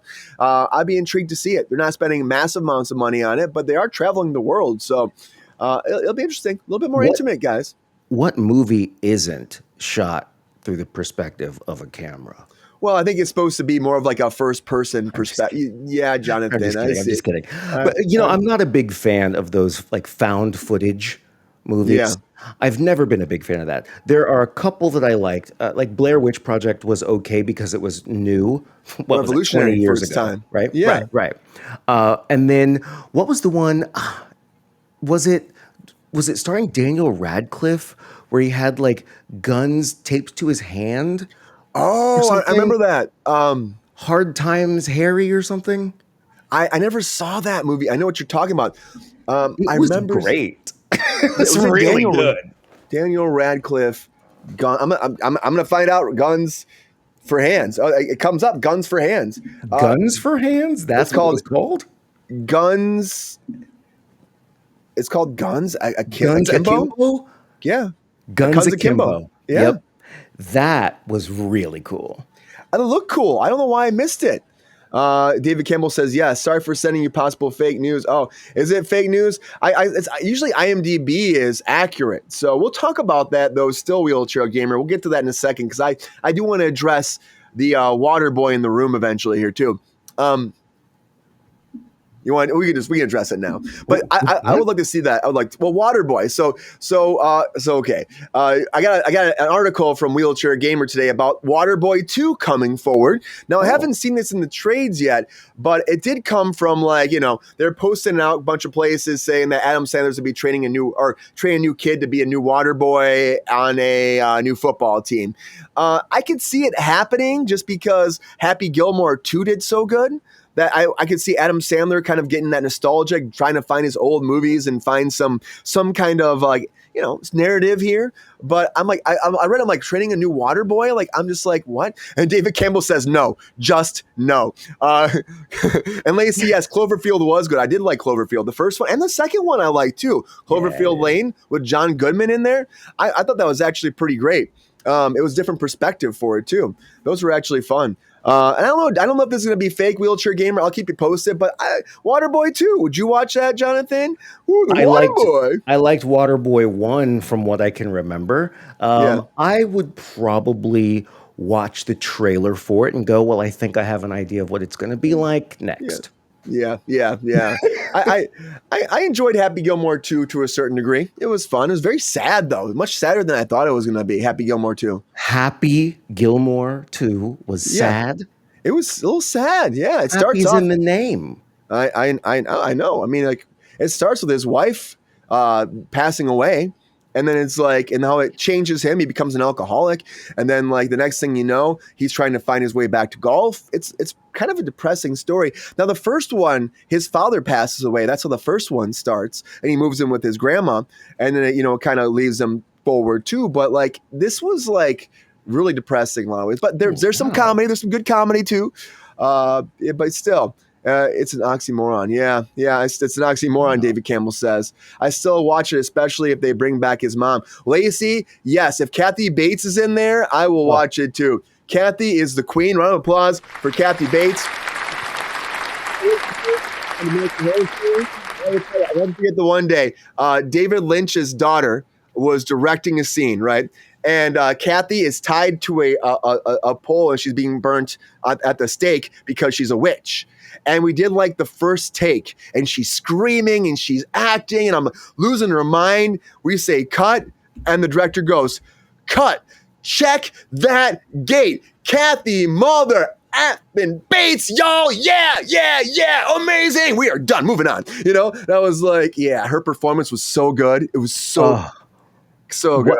What movie was that?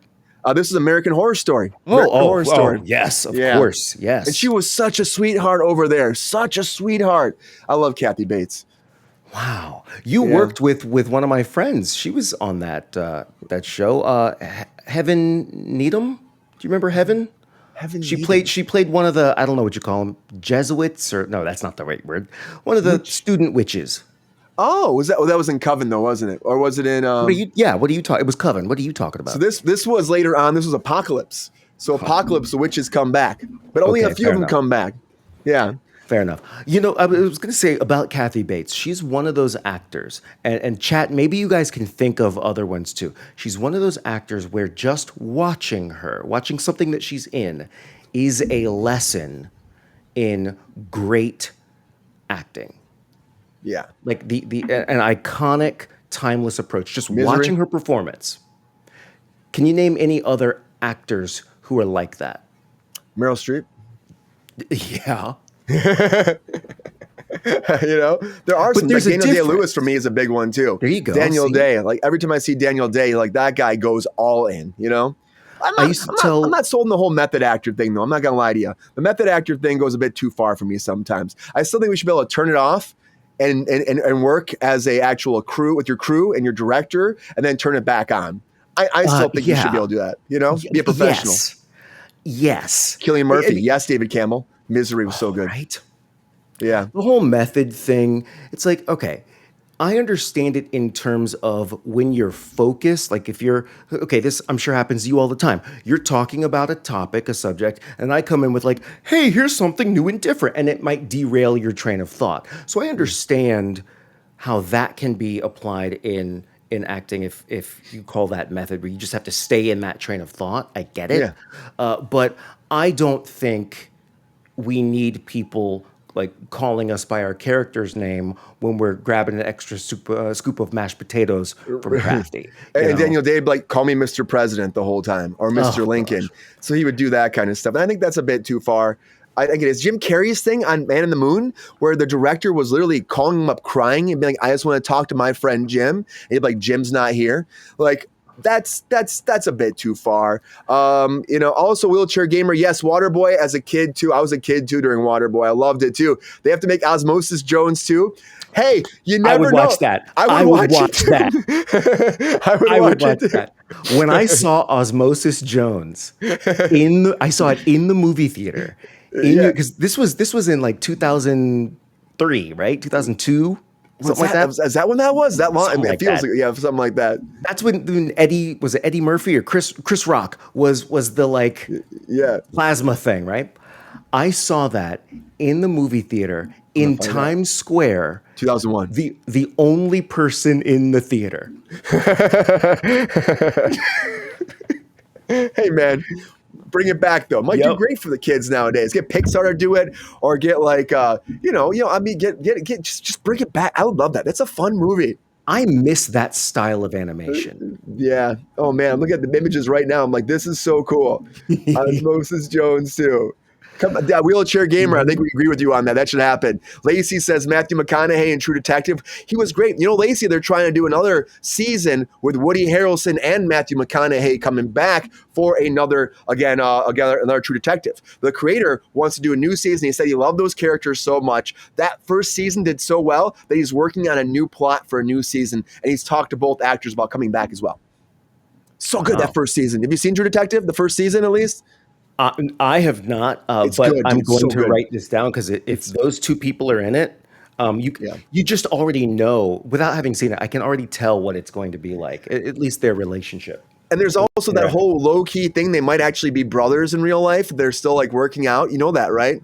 There's this whole thing where they found out that like they're actually maybe like half brothers, and they have a whole show coming out about it that they've been shooting in Texas.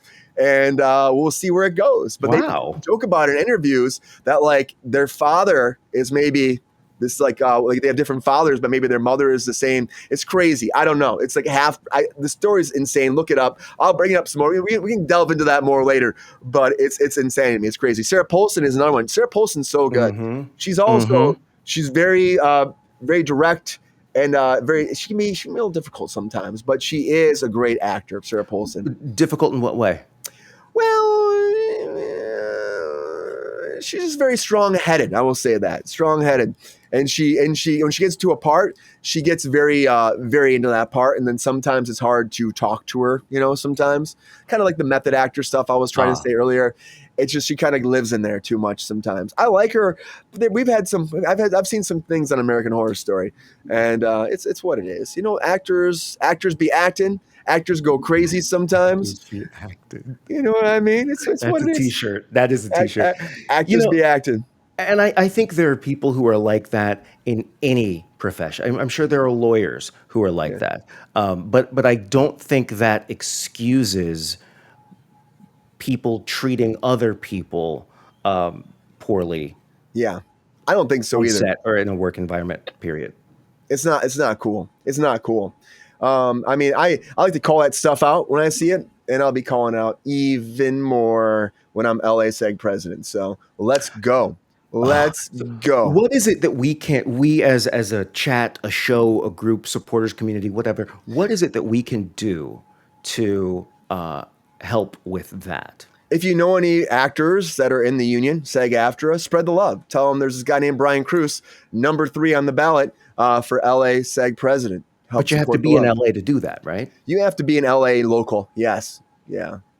LA SAG-AFTRA local, which the ballots are out right now. People have had them for about a week, and we got about 3 weeks left to vote. So by September 12th, the ballots have to be back, and then we'll know the following week who will be running this town. So yeah, we'll see.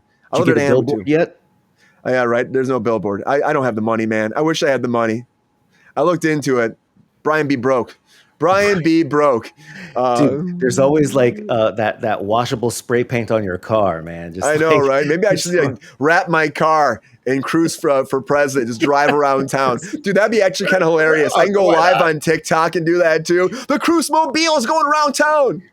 and drive by like Central Casting or wherever it is. Do they still have that? Is that still a thing? Drive by Yeah. and there are people waiting in line and you drive by, you honk your horn like, hey, what can I do for you when I'm elected? Vote for me. Like, why not? Dude, you might be know? onto something. I might be doing this. I might be doing this all day. not? Maybe I'm looking into wrapping my car. Like, why not? That's kind of hilarious. And people be like, "What's that? My big mug on the side of the face, outside the car." I think that could be fun. Or just go stand in the Beverly Center or wherever, the Grove, Yeah. and just wear one of those sandwich boards. Like, vote for me, SAG president. Become a meme, man. Free, what was it? Free benefits. Free benefits, healthcare, Yeah. and Free pension for healthcare. all.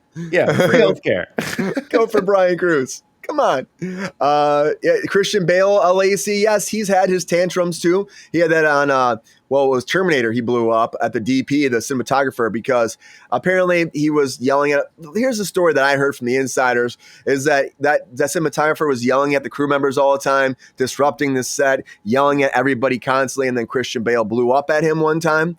And that someone recorded it, they leaked it online. That gives him right. Does it give him the right to yell at this guy like that, belittle him like that? No, doesn't. But he was very kind in his belittling. He's like, "I like you. You're a nice guy, but you know."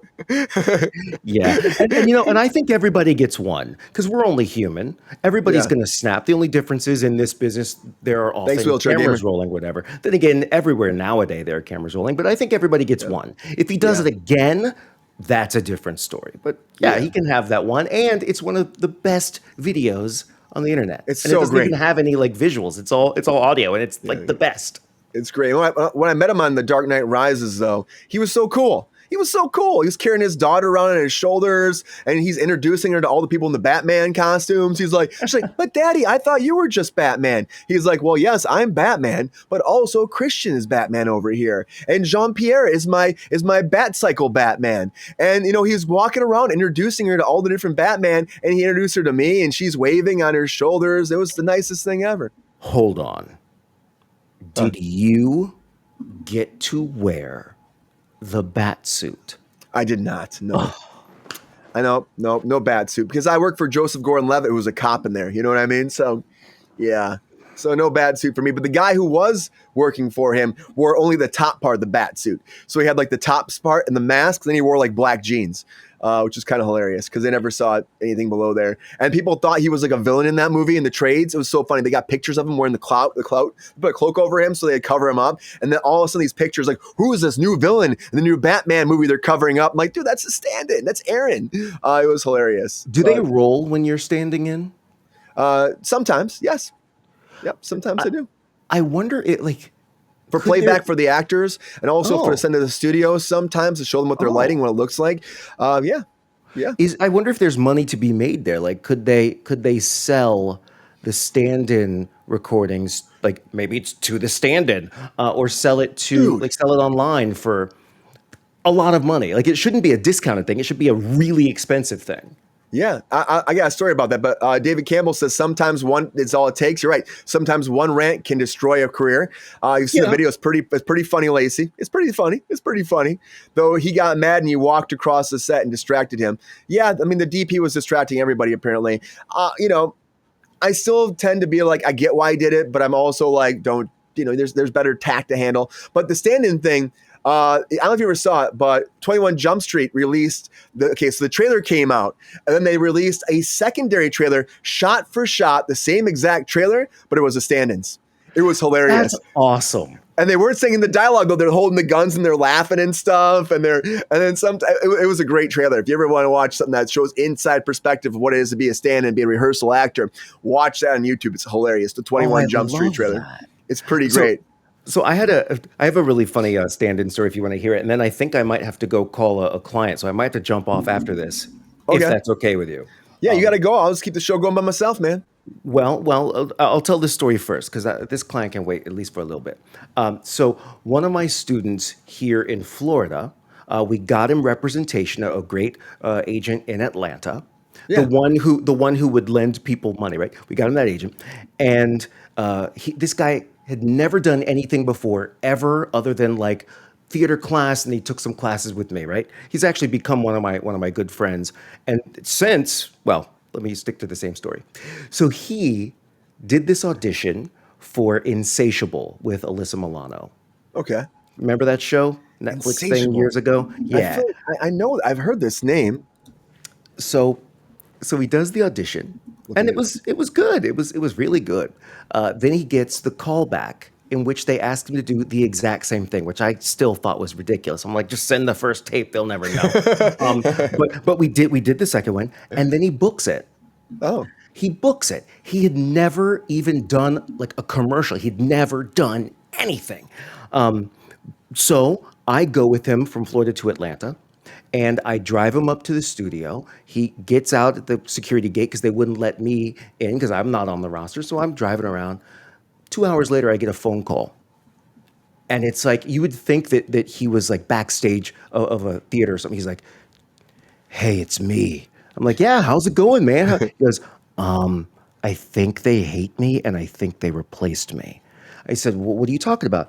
"Well, I'm literally standing on my mark and there's a guy who looks a lot like me and he's wearing the exact same thing as me and he's literally like standing like right on top of me and I think they replaced me." And then you hear the guy, he goes, "What? Dude, I'm your stand-in. You can like go hang out in your trailer." He goes, "Oh my God, I have a trailer?" Like he didn't even know. He didn't even know that he had a trailer. He knew that it's important to hit your mark. So he was standing on his mark, Oh like just boy. just ready to go. And they're like, "No, let me show you." He had a whole trailer with like snacks and everything because it was a Yeah. speaking party. He was a co-star that day, whatever. But he's like, "Oh my God, they're getting rid of me." Dude, I'm your No. stand-in. Dude, what are you doing, man?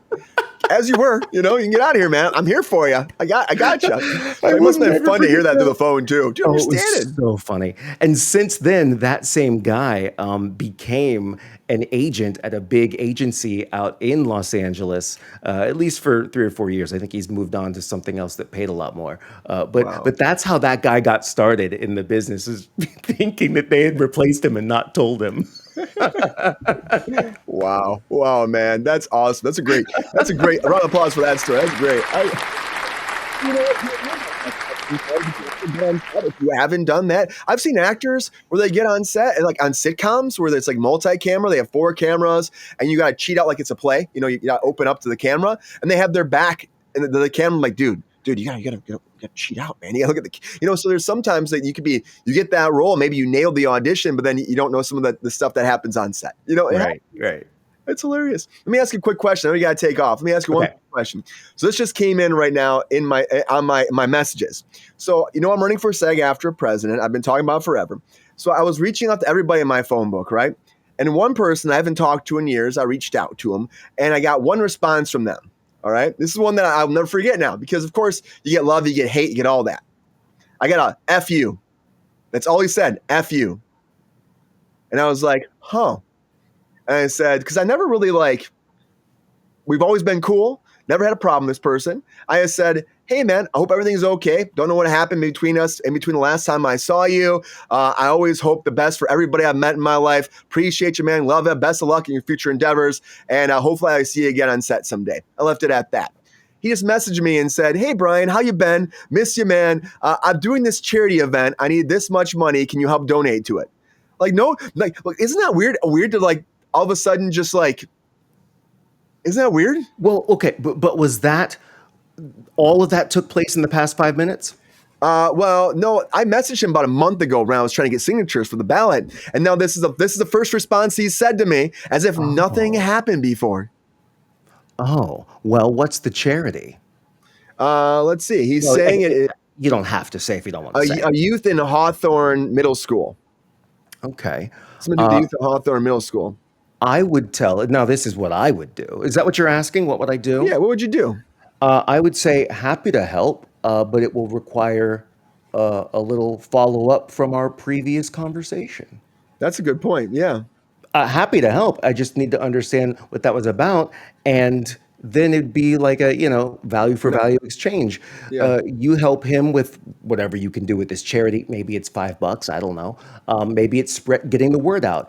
If he votes for you or tells people to vote for you, or yeah. I don't know what industry the It's guy's not in, but Olive Branch. He's an actor. He's an actor. He does a lot oh, of producing too. So maybe that was a fun, sarcastic thank you, F you. Killian. I don't know, man. There was like an exclamation point.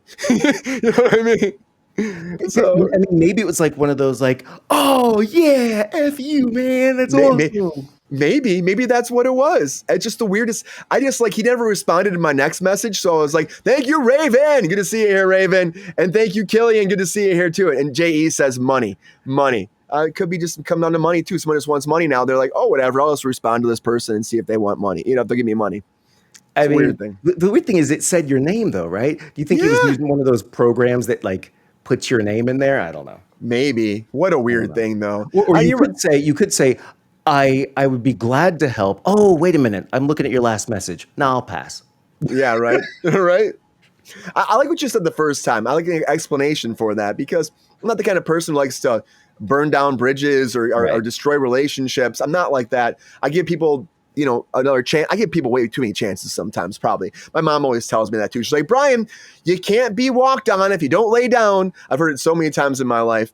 And I'm like, you're right, Mom. You're right. You're 100% right. So, which is why I try to stand tall sometimes. I It's a love good, that. it's a great saying. Shout out to Marlene Kruse, guys. Shout out to Marlene Kruse. Yeah, but Jonathan is Jonathan's advice is king. That's what JE says. Wow, thank you. That means a lot. Yeah, I've never worked in customer service ever. I did switch from Verizon to Spectrum Mobile because their customer service at Verizon was Yeah. overseas and difficult to communicate with. I don't care where you're from, but be able to understand what I'm saying and vice versa. I said, that's it. Customer service is important. I'm out. And I switched Dude, yesterday. you're only fueling JE's conversation in the chat right now. He said, Jonathan, it's so hard part-time working as a customer service person somewhere. I need to write these things down, write these notes down. Hope it helps. Yeah. Well, thanks for being here, Jonathan. I know you got to bounce, so Yeah, thanks for being here. Anytime, man. This is you got the greatest online audience in the business. So, There's a lot of great positivity in this chat, which is why I love it too. Sometimes on the U to the tubes, it gets a little negative sometimes. I don't like it. I don't know what it is. It's the world we live in. But I appreciate your positive attitude. I appreciate everything you do. Thank you for joining us on Kicking It with Kruse. Love it so much. Mr. Jonathan McFadden, everybody.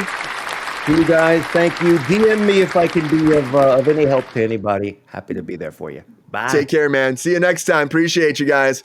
Guys. Jonathan's gone. But yeah, we were talking about that Zack Snyder project before.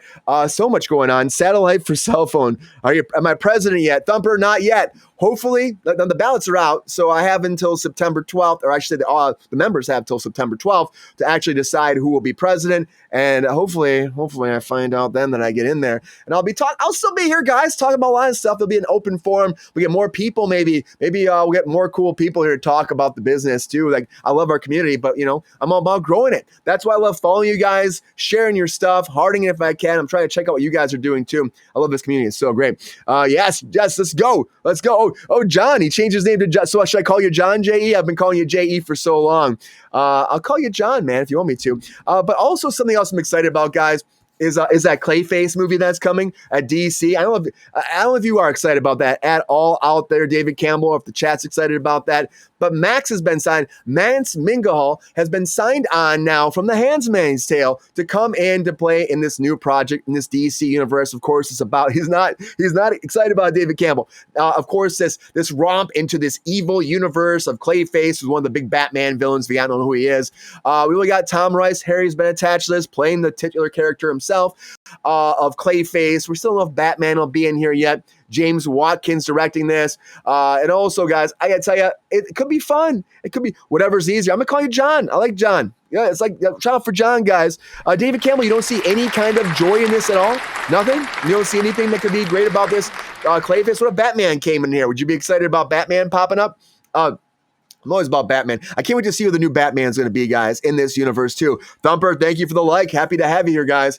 As always, guys, I know we just lost Jonathan. It was great to have Jonathan here, but always like, follow, share. It goes a long way. Help us crack this algorithm. This is your entertainment nation. Kickin' with Kruse on TikTok, guys, and help me with these love out there, too, if you can. I always appreciate that, guys. We're growing this community.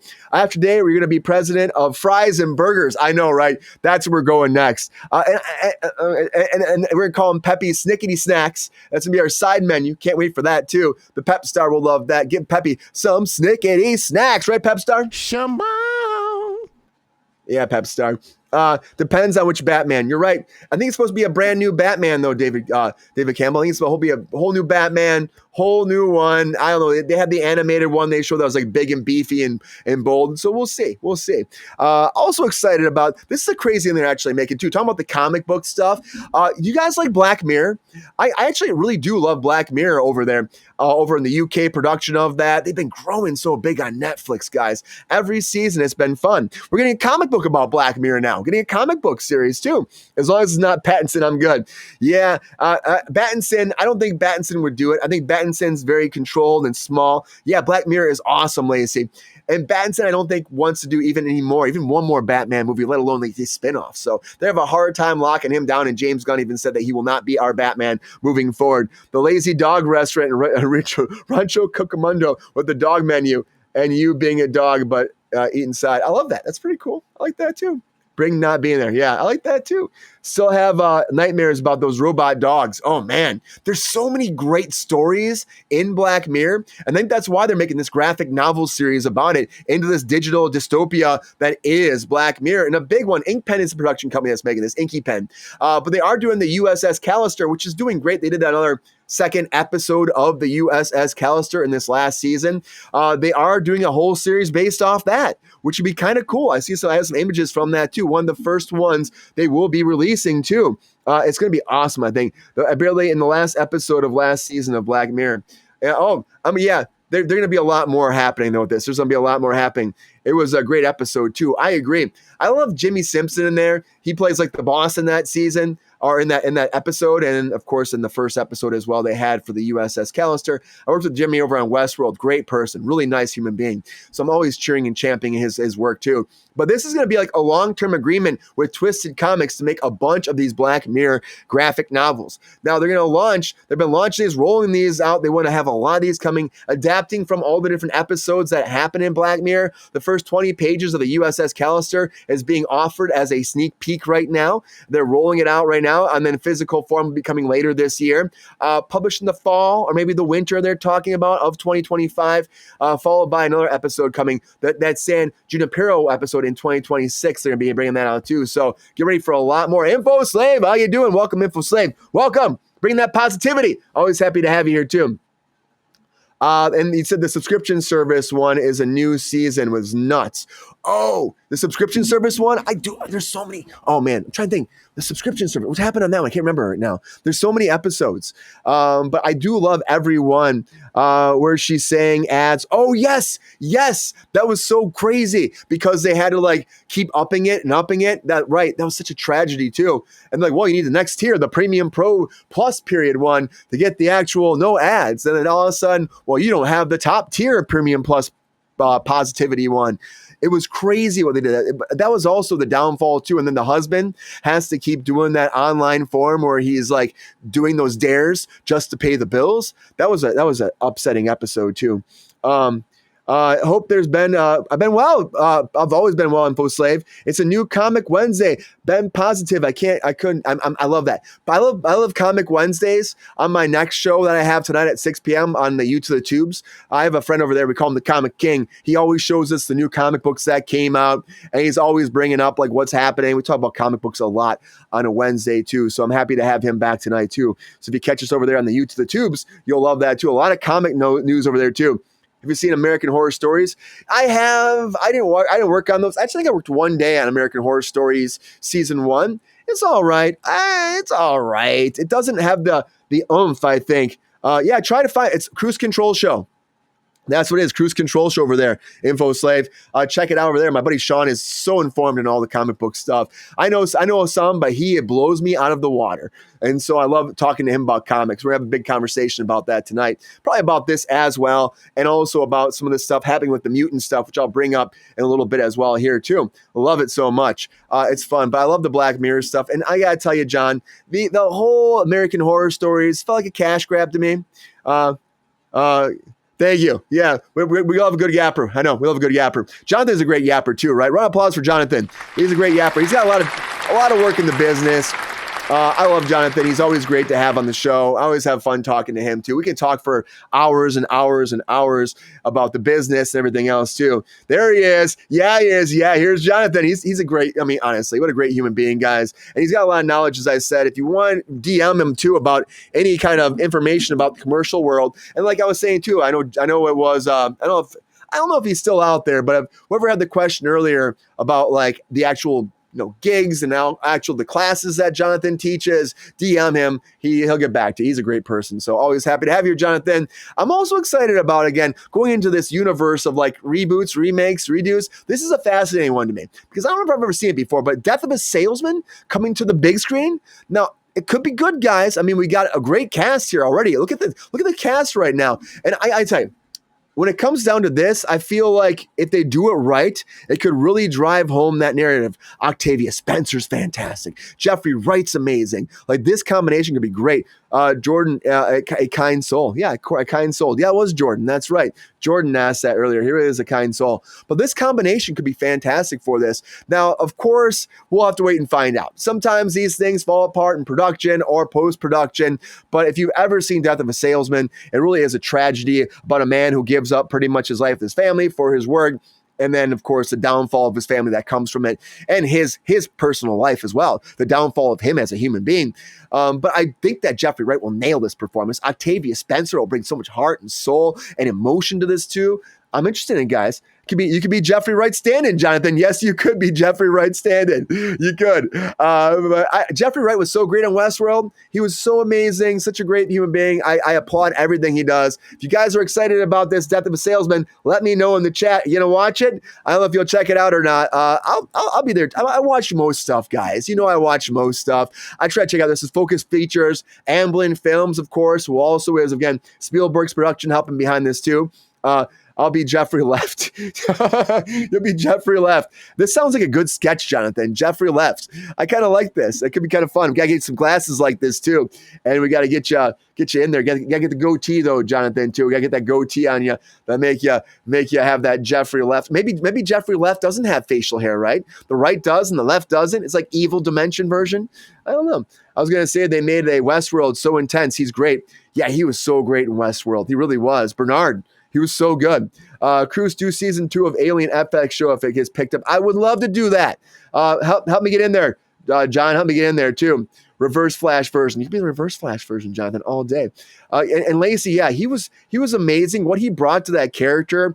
Oh man, I was like an acting class every day on set watching him. So I want to see him in everything and see him in more. I want to see him as the Watcher too. Do a live action version of the Watcher over there in Marvel. I hope that happens someday for him too. We'll have to find out. Maybe in this whole new doomsday world and this multiversal big war coming up, maybe that'll happen. Maybe it will. Anything can happen in Hollywood. Look, we're getting the Home Improvement crew back together again, guys. Patricia Richardson, she's a fantastic human being. Tim Allen coming back, of course. This is going to be on his show, though. So Tim Allen has a new show, season 2 coming up, shifting gears. And on that, they're going to have a big anniversary on there, too.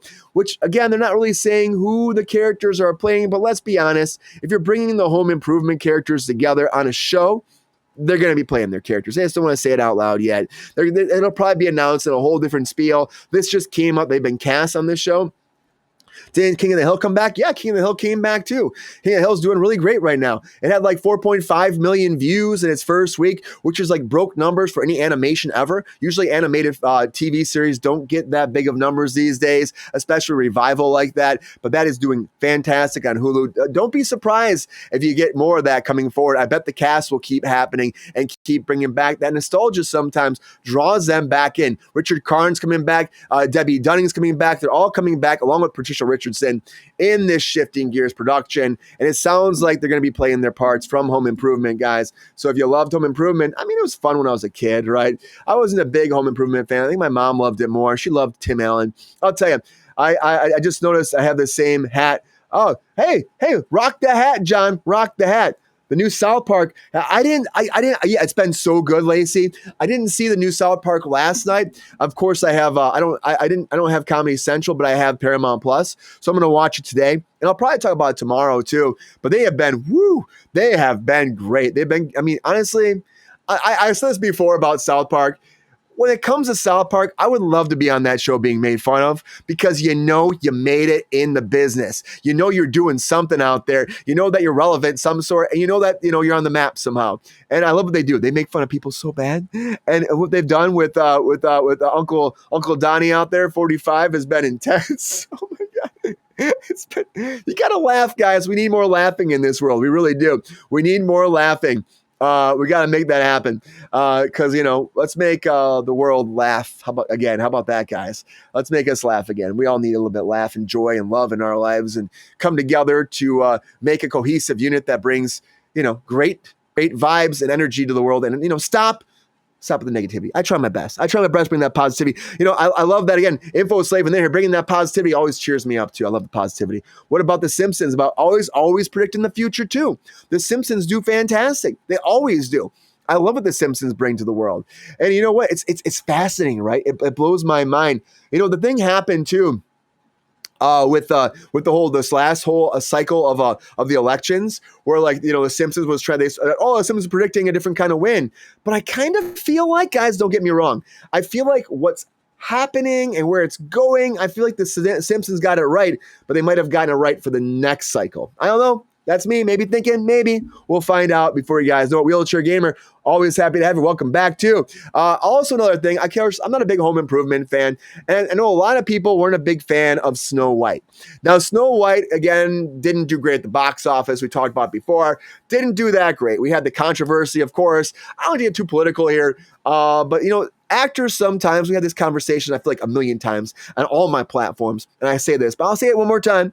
When you're a brand for that production company, for that studio. And when you step out sometimes of that lane, I'm not saying suppress your voice, not saying that. Find your place and your spot for that. But if you have a movie that's coming out and you're promoting it, you got to be very careful about your brand. You got to watch out about it, because it's going to hurt your box office, it's going to hurt your career, it's going to hurt the studio, or maybe it'll help the studio. It's the PR press for everything, all the press for movies can make or break a movie sometimes. So you got to be careful. Rachel Zegler came out, she said some stuff. The fans started hating on her. I wouldn't even say it's political stuff that she said. I would say what she really did was, again, when she attacked the actual brand of Snow White, and she said the whole thing about the Prince Charming doesn't have to be there, and she went off about how it's like the worst narrative, and it's like when you say that stuff, you're going to segregate a big audience, and maybe they'll miss it, maybe they'll boycott it. This didn't get big numbers in theaters. You got big numbers on streaming, because people said, I'll just wait till streaming and not give it money in theaters. Well, now, finally, we actually have, the evil queen herself reached out about this whole thing, Gal Gadot, finally talking about it. So we'll talk about Gal Gadot, too. Did you see the movie about him buying and reconstructing? I did see that. I actually had some friends that went there, Lacey, and they loved it. They said that was safe. They told me the whole story, and I checked it out. It's amazing what they did for that. I love that episode, too, about Cartman talking about it, too. You haven't seen Snow White yet, but I'll watch it eventually. I would have preferred the original plot. Lacey, me too. I haven't seen it yet. Oh, no, I didn't see it in theaters, but I did see it on streaming. I have so many shows I've watched. I saw it on streaming, and I'll tell you this. Even after the whole thing, the Seven Dwarves were the best part of it, I would say. But I was still mad about them, because I was like, they did the CG mess with them too. And I was like, why do we not get real actors to do this? Now, Peter Dinklage reached out about that. Peter Dinklage was saying, like, this is like suppressing my people, and we don't need to be doing these characters at all. So they were going to do like different versions of the seven. Like they were going to have like a tall person that's like 7 foot tall, someone that's like normal, I guess like 5'10", 5'7", a 5 foot person. Like, I don't know. They're trying to make like a brand spectrum of these people. And then they did test well. Then they made them all CG characters, and it looked horrible. But the characters themselves, I thought, were written well. Zegler was okay in it. She's okay. Gal Gadot was okay. The plot was just like, meh. Even the guy, I think it's unfortunate that she said her co-star could be written out and no one would miss out. He's a big part of the movie. I was like, what movie did you film? What movie did you film? Low key, was she wrong? Snow White was almost 100 years ago, but it came out wrong from her mouth. Yeah, it just, she wasn't, I wouldn't say she was wrong about it, but it's how you address the situation. That's why I say you have to watch what you're saying in these PR things. It's you're representing the studio, and you can say like, yeah, like we've adapted this to, we worked on some things to make it, even more like effective. And yeah, it's all keywords, guys. It's keywords, effective, and it's going to have true to that story and hold on to that essence that we had with Snow White, but also bring this to a modern day where we're going to actually bring this story for a new generation where you're all going to love it just like the old generation did. You got to find ways around. You don't say it was absolute crap. You don't do that. You know what I mean?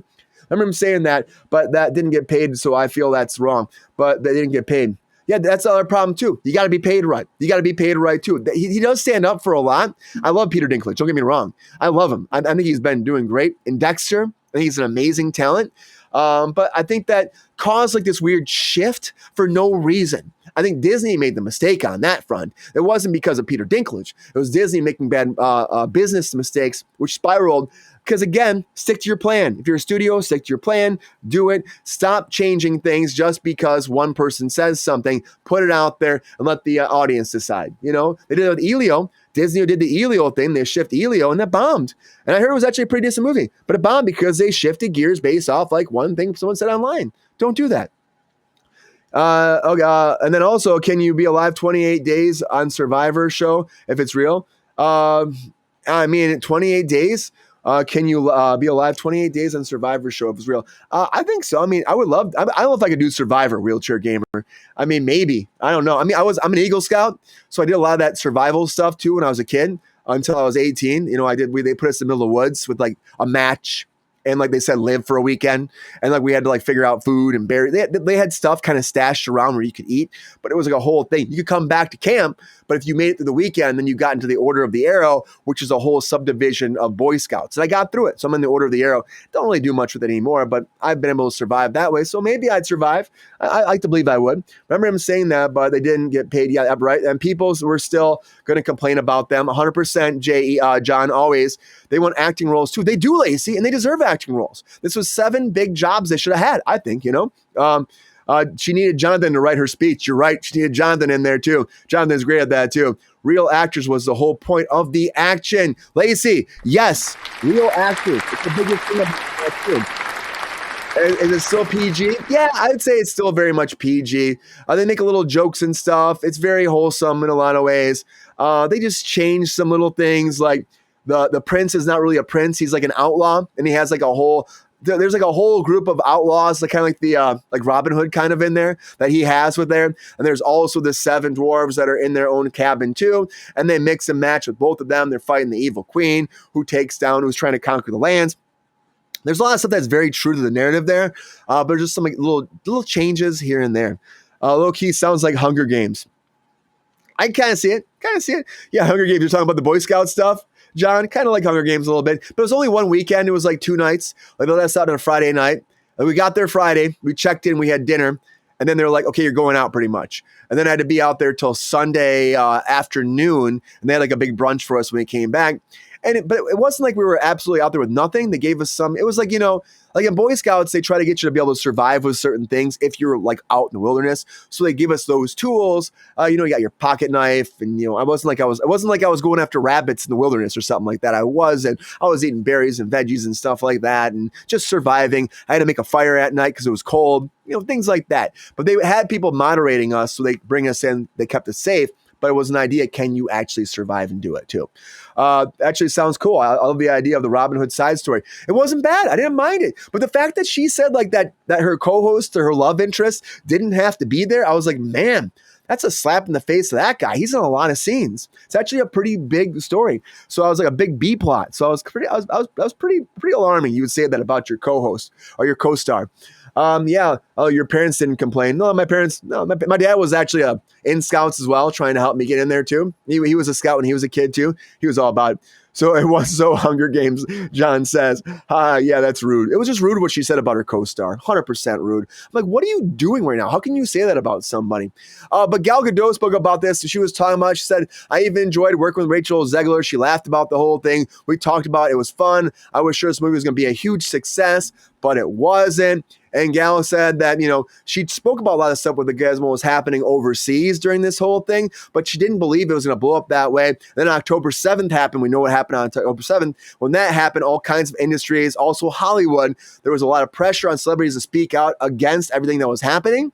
And she said, you can always explain and try to give people the world context about what's happening, what reality is there, what she's gone through as being a part of her again, her whole culture. But in the end, people decide for themselves. And I was disappointed that the movie greatly was affected by what we said and everything else happened, which I get, you know, but she has gotten a lot of hate overseas. You know, she was in the military too, Gal Gadot. And I guess her movies haven't been doing well lately. And it's really a bummer, I think, because I do think she's a good talent. I liked her as Wonder Woman. She actually surprised me as Wonder Woman. But you know what? It happens to actors. Sometimes the money just doesn't come in, guys. Gal Gadot is cool. I think she is cool too. She is Gen Z, so are you surprised? Oh man, John getting her again. And Lacey saying that's rude. It's okay. It's okay. Gal Gadot's cool, and you're rude about the co-star, of course, and her co-stars love her. I hear that her co-stars love Gal Gadot as well. And oh, she can't act. Oh, I think she can do it. I would say I think she can act. I've heard a lot of people complain about Gal Gadot, but I've always really liked her acting. I've liked her acting too, and honestly, I've liked her acting as well. And I think she at first, you see her in the Fast and the Furious movies, and you're like, those movies aren't really known for their acting; they're known for the action. Then I've seen her do some good performances. I'm not gonna lie. Who can? Who can? Who can? Her acting is fine. I like that, Killian. Yeah, I think there's some talented people out there, and I think she is talented. So I love those movies. I love the Fast and the Furious movies too. I can't wait for the next Fast movie. I think it is kind of weird they're bringing back a character that's passed away and CGing him. Like the fact that Paul Walker died like a long time ago and they're bringing him back somehow. His brother will do most of the work and they'll put his face on his brother's body and it'll probably look good. I mean, it looked good in the last one that he did that with when Paul actually passed away. But we'll see what they do with this one too. Family. Yes, it's all about family and Coronas all day, every day. You've seen her. Oh, come on. Leave her alone. I love these movies. It's okay, John. We love you, John. We love her too. Loved her in Batman vs. Superman. Yeah, that director's cut was so much better, Killian. I can't do Survivor's show. It's Real Island. I love to watch that. I like watching them, but to do that Wheelchair Gamer would be a lot to put yourself out there too. There's, yes, and that's fine. It's totally fine. Totally fine. Thank God for editing. Editing's always great. There's probably, but casting goes a long way, guys. We talk about all the time on here. Casting goes a long way.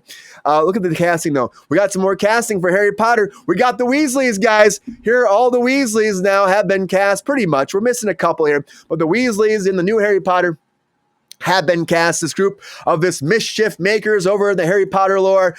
We got, of course, Fred Weasley playing by Tristan Harlan. Gabriel Harlan is playing George Weasley. Ruar Spooner is playing Percy Weasley. And Gracie Coharan is playing Ginny. Oh, sorry about that, guys. A lot of Weasley casting, a lot of redheaded characters here too, which is great. I love the Weasleys. They're one of my favorite parts of the Harry Potter franchise. Alistar Stout has already been cast as Ron. We still don't have their dad cast yet. We'll find out who will be played as Mother and Father Weasley. Find out hopefully pretty soon. I do have Catherine Parkinson's actually playing the mother too, playing again, of course, the Mother Weasley. So what do you guys think about this? There's a lot of these characters, this Harry Potter casting. Do you guys even want this at all? Alone to watch painful and it takes alone. Directors sometimes ask actors to say the different lines different ways to get the best take, so it's in there. I get that too. Sometimes editors don't see that. You know what they do, guys? I don't know if you know this, but Killian probably knows this. So when they're doing that and they're doing multiple takes like that and getting different direction, different motivation, different takes, they'll actually star different takes. They'll have the script supervisor. The script supervisor follows along with what you're shooting, and they'll actually star things and say, okay, this is a good take, that's a bad take, we like this, we don't like this, so we can actually follow along with the actors. So miss those kids on movie. Those kids were so good. Nah, John says he doesn't want any more Harry Potter happening. Guys, but there is a lot of Harry Potter coming. A lot of breaking news, everybody. A lot of breaking news, guys. Woo!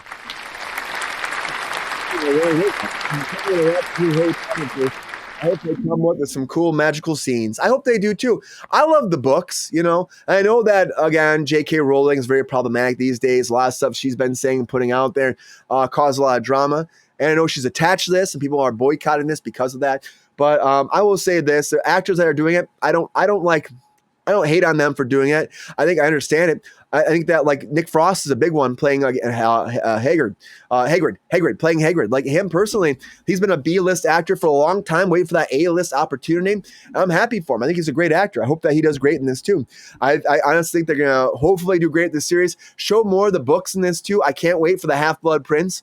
I feel like that got butchered in that movie. I want to see more of that plot, and I hope we get that when we get this new Harry Potter series too. Harry Potter, I'm fine with. JK, yeah. I don't really. I'm gonna tell you right now, I don't really care for JK.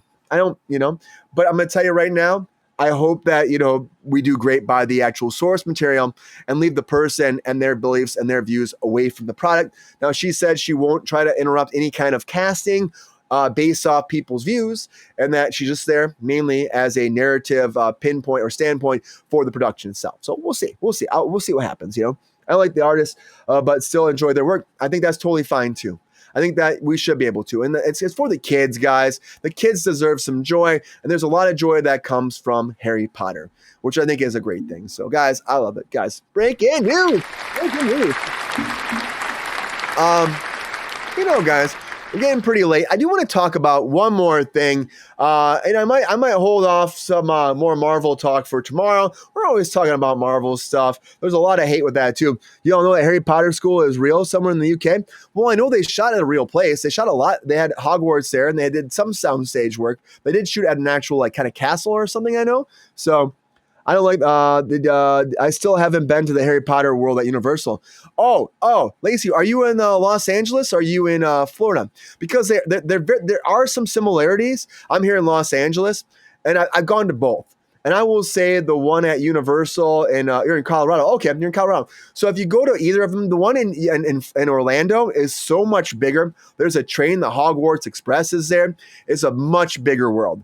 I haven't gone since the expansion, but I hear it's amazing. But if you want to see, if you're here in LA, the castle is pretty cool. The ride is very much the same. There's a little kiddie kind of ride, roller coaster too. That's fun. That's the same. The town, the Hog's Head, all that's pretty much the same. A little bit smaller. It's still pretty cool, but the one in Orlando is much more massive.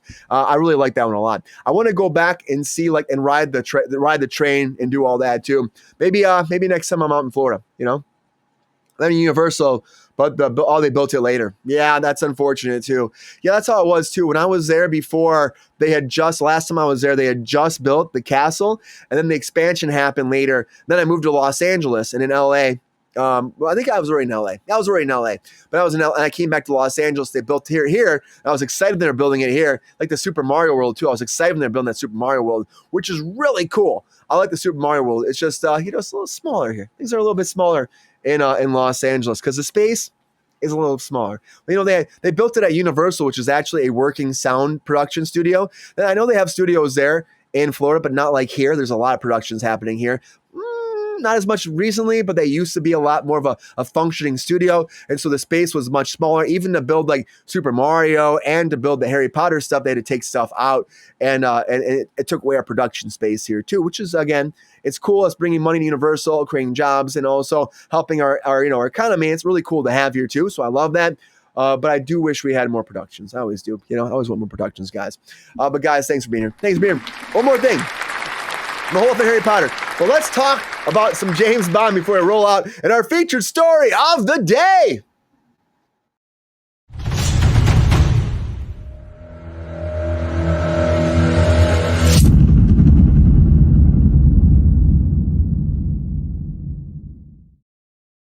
We talked about James Bond not too long ago here. James Bond is the man. Here we go.